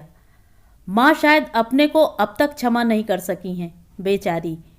कुछ देर बाद कॉफ़ी सिप करते हुए मैं कह रही थी, हाँ, और यह पछतावा उनके साथ जीवन भर रहेगा। अन्याय तो माँ के साथ भी कम नहीं हुआ था, पर परिस्थितियाँ सारा दोष उन्हीं के सिर मढ़ गई हैं। मैंने माँ के प्रति आर्द्र होते हुए कहा। अन्याय तो हुआ था, पर उन्होंने जिस तरह पापा को सताया वह भी कम भयानक नहीं था। अगर क्षमा नहीं कर सकती थी तो उन्हें रास्ते से हट जाना चाहिए था। कम से कम वे दो प्राणी तो सुख से जी लेते। मैं तो हैरान हूँ, मौसी भी अपने मन की आवाज़ क्यों नहीं सुन सकी। इस अनमेल विवाह से तो एकाकी जीवन कहीं अधिक अच्छा होता। कम से कम उस जीवन में शांति तो होती, सुकून तो होता। अकेले रह लेना क्या इतना सरल है भैया? हम लोगों को इतनी आज़ादी कौन देता है? विवाह भी कई बार एक विवशता बन जाता है। कहते कहते मेरा कंठ इतना भीग उठा कि भैया मुझे देखते रह गए। उनकी पारदर्शी आंखें मेरे भीतर तक उतर आईं। एकाएक मेरे दोनों कंधे पकड़कर बोले, सच कहना मीता, क्या तुम हरि को लेकर भावुक हो रही हो? क्या उत्तर था मेरे पास? तुमने मुझसे कभी कुछ कहा नहीं पगली। वहाँ मैं अपनी घर गृहस्थी में खोया रहा और यहाँ तुम अपने आप में इस तरह घुलती रहीं। क्या कभी क्षमा कर पाऊँगा मैं अपने आप को? जो भी हो भैया, हम लोग यह विषय समाप्त नहीं कर सकते, प्लीज़। और यह कहते हुए मेरा स्वर काँप काँप गया। विषय तो सचमुच समाप्त कर ही देना है। बीते हुए को साथ घसीटने से सिर्फ दुख ही हाथ आता है और उसकी आँच तुम्हारे हमराही को भी लग सकती है। यह अन्याय तुम कभी मत करना, क्योंकि इसकी विभीषिका तुम रोज़ देख रही हो। मेरे लिए इतना करोगी ना मीता? भैया मेरे सिर पर धीरे धीरे हाथ फेर रहे थे। जीवन में पहली बार लगा कि मैं अनाथ नहीं हूँ। मेरे सिर पर भी पिता का छत्र है। सगाई का मुहूर्त तो शाम का निकला था, पर पंचमी के दिन सुबह से ही घर में चहल पहल हो गई थी। नौकरों को दम मारने की फुर्सत नहीं थी। कभी मौसी, कभी भैया की पुकार पर इधर उधर दौड़ रहे थे। भैया की दौड़ धूप का तो अंत ही नहीं था। निमंत्रणों से लेकर बिछायत की व्यवस्था तक सब उनके जिम्मे था। मौसी भी कम व्यस्त नहीं थी। भैया ने बड़ी चतुराई से सर्वाधिकार उन्हें सौंपकर खुश कर दिया था। आश्चर्य तो यह था कि माँ भी छुटपुट कामों में हाथ बटा रही थी। करने को इतना सारा काम था, पर संकोच के मारे मुझसे कुछ करते नहीं बन रहा था और सब ओर से आंख मूंद कर कमरे में बैठना भी अच्छा नहीं लग रहा था। इसीलिए मैटी का टेबल क्लॉथ लेकर वहीं बरामदे में बैठ गई थी। भैया हॉल में बिछायत लगवा रहे थे। मिसरानी काकी के बच्चे गुब्बारे फुलाने का काम बड़े शौक से कर रहे थे। मनीष, एकाएक मौसी ने दरवाजे में खड़े होकर कहा, यह तूने क्या किया? क्यों, क्या हुआ? यह कालीन इस कोने में क्यों लगा दिया? लड़की का मुंह दक्षिण में हो जाएगा ना। अब यह उत्तर दक्षिण मुझे नहीं आता मौसी। तुम लोगों से कहता हूँ कि 5 मिनट यहाँ खड़ी रहो तो पता नहीं अंदर क्या करने लग जाती हो। अब यह काम होने तक यहाँ से जाना नहीं। अंदर कितना काम पड़ा है भैया। टेंट हाउस से क्रॉकरी आकर पड़ी है, उसे पोंछना है, मिठाइयों की पेटियाँ खोलनी है, थाल जमाना है, पंडित जी का सामान तैयार करना है। घर में बहू के होते हुए तुम इन छोटे छोटे कामों में सिर क्यों खपाती हो? क्या कहने हैं? एक बार नीचे उतरकर झांका भी है उसने? अच्छा मीतू, भाभी को बुला कर तो ला। भैया ने कहा तो इतना गुस्सा आया मुझे। मैं सुबह से यहाँ फालतू बैठी हूँ, मुझसे कोई काम करवाइए ना आप लोग। मैं नहीं जाऊँगी बुलाने किसी को, मैंने तुनक कर कहा। ठीक है तो मैं जाता हूँ। और सचमुच वे दनादन सीढ़ियाँ चढ़कर चले गए। बड़ी मुश्किल से उनके साथ साथ पहुँच पाई मैं। भाभी, मैंने जल्दी से उनके कमरे में जाकर कहा, आपको नीचे बुला रहे हैं। कौन बुला रहे हैं? उन्होंने उपन्यास से सिर उठाकर बेफिक्री से पूछा। मैं बुला रहा हूँ। दरवाजे से भैया का दबंग स्वर आया तो हम दोनों क्षण भर को सकपका गईं। शाम को मीतू की सगाई का कार्यक्रम है, 3 बजे तैयार होकर तुम नीचे आ जाना। और अभी अगर मौसी चाहें तो उनका भी हाथ बटा लो।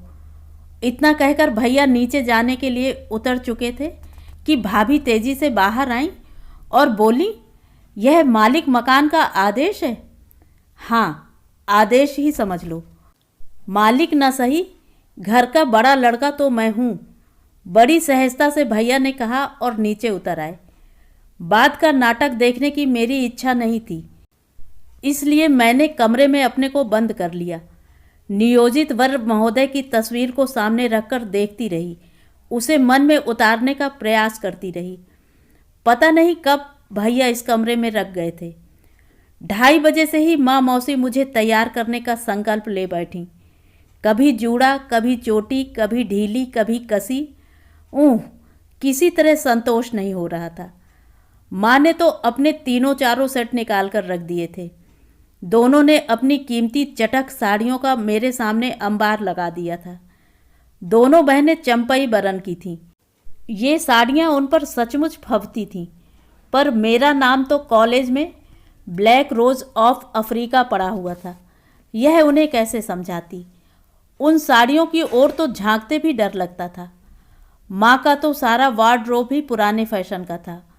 बरसों बंद रहने के कारण उन कपड़ों में अजीब सी गंध भर गई थी। भैया किसी काम से अंदर आए तो मैंने याचना की दृष्टि से उनकी ओर देखा। वे मेरी परेशानी समझ गए और खुद उस ढेर को उलट पलट करने लगे। तभी सुगंध का एक झोंका सा भीतर आया और उसके साथ यह प्रश्न भी, मेरे लिए क्या आज्ञा है? हम सभी की आंखें एक साथ दरवाजे की ओर उठ गईं। वहाँ जैसे महालक्ष्मी की अलंकृत प्रतिमा ही उतर आई थी। नाजुक जरी वर्क की साड़ी में भाभी को पहली बार देखा था। पिछली दिवाली पर उनके पीहर से आई थी, पर एक बार भी उन्होंने नहीं पहनी थी। एक अजीब सा विराग उन पर आ गया था। पहनने ओढ़ने का कोई शौक ही नहीं रहा था।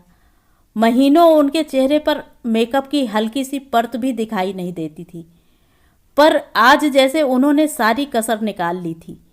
गर्वोन्नत मुद्रा में द्वार पर खड़ी वे पल भर को सबको अभिभूत कर गई थी। उनके इस आयोजन को सार्थक करते हुए सबसे पहले भैया ने ही सहज स्वर में कहा, वाह, इसे कहते हैं तैयार होना। सुलक्षणा, अब जरा मीतू को संभालो तो। ये दोनों बहनें तो उसका कार्टून बनाने पर तुली हुई हैं। इतना कहकर जब वे बाहर चले गए तो लगा मैं एकदम अजनबी हाथों में सौंप दी गई हूँ। 4 दिन पता नहीं कैसे फुर्र से उड़ गए और भैया के जाने का दिन आ पहुंचा। मैं भारी मन से उनके आसपास ही मंडरा रही थी। सोच रही थी उनके साथ का एक भी क्षण व्यर्थ न जाने दूंगी। आपने बुलाया था? दरवाजे के बाहर खड़ी होकर भाभी ने कुछ इस अंदाज में पूछा जैसे उन्हें बुलाकर कोई अपराध किया गया है। आओ सुलक्षणा, बैठो, कुछ जरूरी बातें करनी थी तुमसे। भाभी भीतर तो आ गईं पर बैठी नहीं, दीवार के सहारे खड़ी ही रहीं, मानो कह रही हो जो कुछ कहना है जल्दी से कह सुन लीजिए। मैं तुम्हें एक जिम्मेदारी सौंपना चाह रहा हूँ। दहेज का सारा सामान तुम लोगों को ही खरीदना है। मैं तो बिल्कुल समय पर ही आ पाऊँगा। माँ और मौसी के भरोसे यह काम नहीं छोड़ सकता।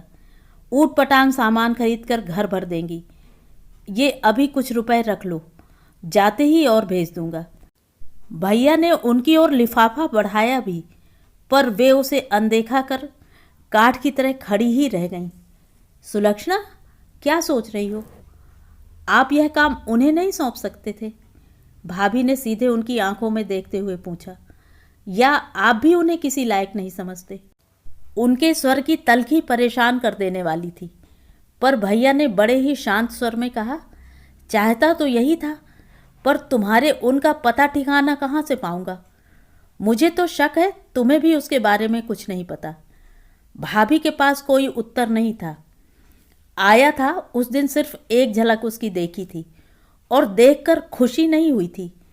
चाहता था पास बिठाकर कुछ बात करूंगा, लेकिन उसके पास शायद फालतू बातों के लिए समय नहीं है, ठीक है ना?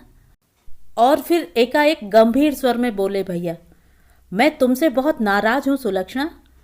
भाभी की बड़ी बड़ी आंखें प्रश्न बनकर फैल गईं। अपनी गृहस्थी का यह कैसा मजाक बना डाला है तुमने? हरी किस रास्ते से जा रहा है कुछ पता भी है तुम्हें, या तुमने कभी सोचने की आवश्यकता ही नहीं समझी? उत्तर में भाभी के होंठ सख्ती से भिज गए। मुझे वहां बैठना अजीब सा लगने लगा। उठकर चला जाना शायद और भी अशोभन लगता। मैं बेमतलब भैया के सूटकेस को उलट पलट करती रही। विवाह कोई बच्चों का खेल तो नहीं है। तुम्हारी बेरुखी देखकर मुझे हैरत होती है। भैया ने फिर कहा, विवाह से पहले तुमने इन दायित्वों के बारे में सोचा तो होगा? और भाभी जैसे एकदम फट पड़ी। सोचा क्यों नहीं था, लेकिन विवाह किया था मैंने एक पुरुष के साथ। तब यह नहीं सोचा था कि जिसका वरण कर रही हूँ वह मात्र रबड़ का बबुआ है, जिसके पास न अपनी कोई संवेदनाएं हैं, न आस्थाएं, न आकांक्षाएं। वह न ढंग से प्रेम कर सकता है न घृणा। इस तरह शून्य में कितने दिन जिया जा सकता है, बताएंगे? उनके प्रबल भावावेग के सामने हम लोग एकदम स्तब्ध रह गए थे। कुछ समय बाद भैया ने स्नेह सिक्त स्वर में कहा, मनुष्य का स्वभाव अपने आप नहीं बन जाता सुलक्षणा, उसका भी एक इतिहास होता है। हरि का बचपन बहुत सुखद परिस्थितियों में नहीं बीता है। हो सकता है कुछ ग्रंथियां उसके मन में हों, लेकिन यह कोई इतना बड़ा कारण नहीं है कि तुम्हें घर छोड़कर जाना पड़े, बल्कि उसे तो तुम्हारी सहानुभूति की जरूरत है। पूजनीय भाई साहब, मैं कोई फिल्मी हीरोइन नहीं हूं जो हमेशा के लिए घर छोड़कर चली जाती। भाभी का व्यंग भरा स्वर तिलमिला देने वाला था। मैं सिर्फ देखना चाहती थी कि उनकी आत्मा में कोई चिंगारी शेष है या नहीं। वे मेरा हाथ पकड़कर मुझे रोक सकते थे। अगर क्रोध में आकर मेरा रास्ता रोक लेते तब भी मुझे खुशी होती, लेकिन उनकी मानसिक जड़ता इस हद तक पहुंच चुकी है कि वे टुकुर टुकुर देखते रह गए। और आप चाहते हैं कि मुझे उनसे सहानुभूति होनी चाहिए। खैर, आपके उपदेशामृत के लिए आभारी हूँ। आशा है दूसरों को अपनी जिंदगी जीने की सुविधा भी कभी कभी देते रहेंगे। भाभी निमिष भर में कमरे से अलोप हो गईं, पर उनके दर्प भरे अस्तित्व का बड़ी देर तक भान होता रहा और एकाएक मुझे भान हुआ कि वे भैया का कितना बड़ा अपमान कर गई हैं। रोष में भरकर मैंने कहा, आपको क्या जरूरत थी उस पचड़े में पड़ने की? उन्होंने कभी किसी की बात मानी भी है आज तक? हरी भैया उन्हें आग का गोला कहते हैं। आग का गोला? सचमुच यह तो भभकता हुआ ज्वालामुखी ही है। पता है उसे मैंने क्यों बुलाया था? मैं घर के बारे में भूमिका बांधना चाहता था, पर हिम्मत ही नहीं हुई। उसका इतना बड़ा अपमान करने का साहस नहीं बन पड़ा मेरा। भैया गंभीर होकर बोले, इसमें अपमान भला क्या होता, बल्कि तू समझती नहीं है मीतू, उसकी जाति के लोग दान पत्रों से अपमानित ही होते हैं। मीतू, भैया को सी ऑफ करके लौटने के बाद अपने कमरे में बैठी मैं चुपचाप आंसू बहा रही थी। भाभी की आवाज़ सुनकर चौंक पड़ी। वे मेरे पास ही पलंग पर आकर बैठ गई थीं। उस अनजाने सामीप्य से ही याद आया कि उन्होंने हमेशा की तरह नमिता जी कहकर आवाज़ नहीं दी थी। क्या है? मैंने रुखाई से पूछा। उन्हें मैं अब तक क्षमा नहीं कर पाई थी। एक बात कहनी थी। कहिए। अभी अभी मन में बात उठी तो कहने चली आई। बाद में पता नहीं कह भी पाऊंगी या नहीं। कहिए भी। अपने भाई साहब को पत्र लिखोगी ना, तब मेरी ओर से क्षमा मांग लेना। मुझे इतना कटु व्यवहार नहीं करना चाहिए था। यह बात उनके सामने कहती तो शायद वे ज़्यादा खुश होते। पता है कितने बुरे मूड में यहाँ से विदा हुए हैं वह। पता नहीं मुझे आजकल क्या हो जाता है। वे बात कर रहे थे तो मुझे लगा अपना अधिकार जता रहे हैं और मेरा खून खौल गया। यह तो बाद में ठंडे दिमाग से सोचने पर लगा कि अधिकार तो उनका फिर भी हम पर है, बड़े जो हैं। हाँ, और उसी प्यार के अधिकार से वे दो बातें कर लेना चाहते थे। पर आपके तो मन में पता नहीं कैसा पूर्वाग्रह बैठ गया है। मैंने तुनक कर कहा, कितनी बड़ी बात कहने जा रहे थे वे आपसे, पर आपने मौका ही ना दिया। क्या बात थी? यह घर हरी भैया के नाम करना चाहते हैं वह। क्या? भाभी चीखी और एकदम उठ खड़ी हुई। सच कह रही हो नमिता? हाँ, और आपको खुश होना चाहिए कि आपकी जिद पूरी हुई। अब से आपको किसी और के घर में नहीं रहना पड़ेगा। तो यह मेरी शान में हो रहा है नमिता। अभी अभी मैं तुम्हारे भाई साहब से क्षमा मांगने आई थी, लेकिन लगता है अब कभी क्षमा नहीं कर पाऊंगी। शादी के बाद हर औरत अपना घर चाहती है, इसमें अनहोनी क्या है? फिर उसके लिए इतना आडंबर रचने की क्या आवश्यकता है? इसमें आडंबर क्या है भाभी? यह तो बल्कि एक और उपकार, यही ना? पिछले एहसानों के बोझ से दबे हुए हैं अब तक हम लोग। इसके बाद तो शायद कभी भी सिर नहीं उठा सकेंगे। एक तरह से मेरी उम्र कैद का फरमान होगा यह। क्या अंट-शंट बके जा रही हैं आप? एहसानों की भाषा में हमने कभी सोचा भी नहीं। यही तो आपका बड़प्पन है। देते जाएंगे और कभी जबान पर नाम न लाएंगे, लेकिन हमारे लेते रहने की भी तो कुछ सीमा होनी चाहिए। सच कहती हूँ नमिता, मैं किराए के 2 कमरों में भी गुजारा कर लूँगी, बशर्ते वह मेरा घर हो, जहाँ हर पल यह भान न होता रहे हम किसी और की छत के नीचे खड़े हैं। हर कौर के साथ यह ग्लानि न लिपटी रहे कि हम किसी और का दिया खा रहे हैं। इस तरह का अन्न खाते खाते इन लोगों का स्वाभिमान जंग खा चुका है। पर मुझ में अभी कुछ स्वत्व शेष है, तभी तो मुझे यहाँ से चले जाना चाहिए। कहते कहते भाभी बुरी तरह कांप उठी थीं। उनका चेहरा एकदम श्रांत क्लांत हो गया था। आंखों की कोरें भीग गई थीं। आप बेकार परेशान न हो, मैंने सांत्वना के स्वर में कहा। भैया समझ गए थे कि इस बात से आपको दुख होगा, इसीलिए फिर चुप रह गए थे। भाई साहब बहुत समझदार हैं, उन्होंने थके स्वर में कहा। उन्हें मेरी ओर से धन्यवाद दे देना और कहना, इतने उपकार किए हैं तो एक और कीजिए, अंतिम। हम लोगों को निकाल बाहर कीजिए। छी भाभी, कैसी बातें करती हो? मैंने मीठी झिड़की दी। सच कह रही हूँ नमिता, 2 पीढ़ियाँ इस घर में राख हो चुकी हैं। तीसरी को मैं आग में नहीं झोंक सकती। नहीं, मैं यह नहीं कर सकती। तीसरी पीढ़ी? हाँ, महाभारत के अभिमन्यु ने गर्भ में ही चक्रव्यूह प्रवेश का तंत्र सीख लिया था। मेरा अभिमन्यु मुझे चक्रव्यूह से बाहर आने का मंत्र दे रहा है। तुम्हारा अभिमन्यु? ओ भाभी, हाउ स्वीट! और मैं दोनों बाहें उनके गले में डालकर झूल गई। हरि के अजन्मे शिशु के प्रति कैसी ममता उमड़ आई थी। तो ये था मालती जोशी जी का लघु उपन्यास ज्वालामुखी के गर्भ में। आपको कैसा लगा? अपने विचार ज़रूर साझा करें।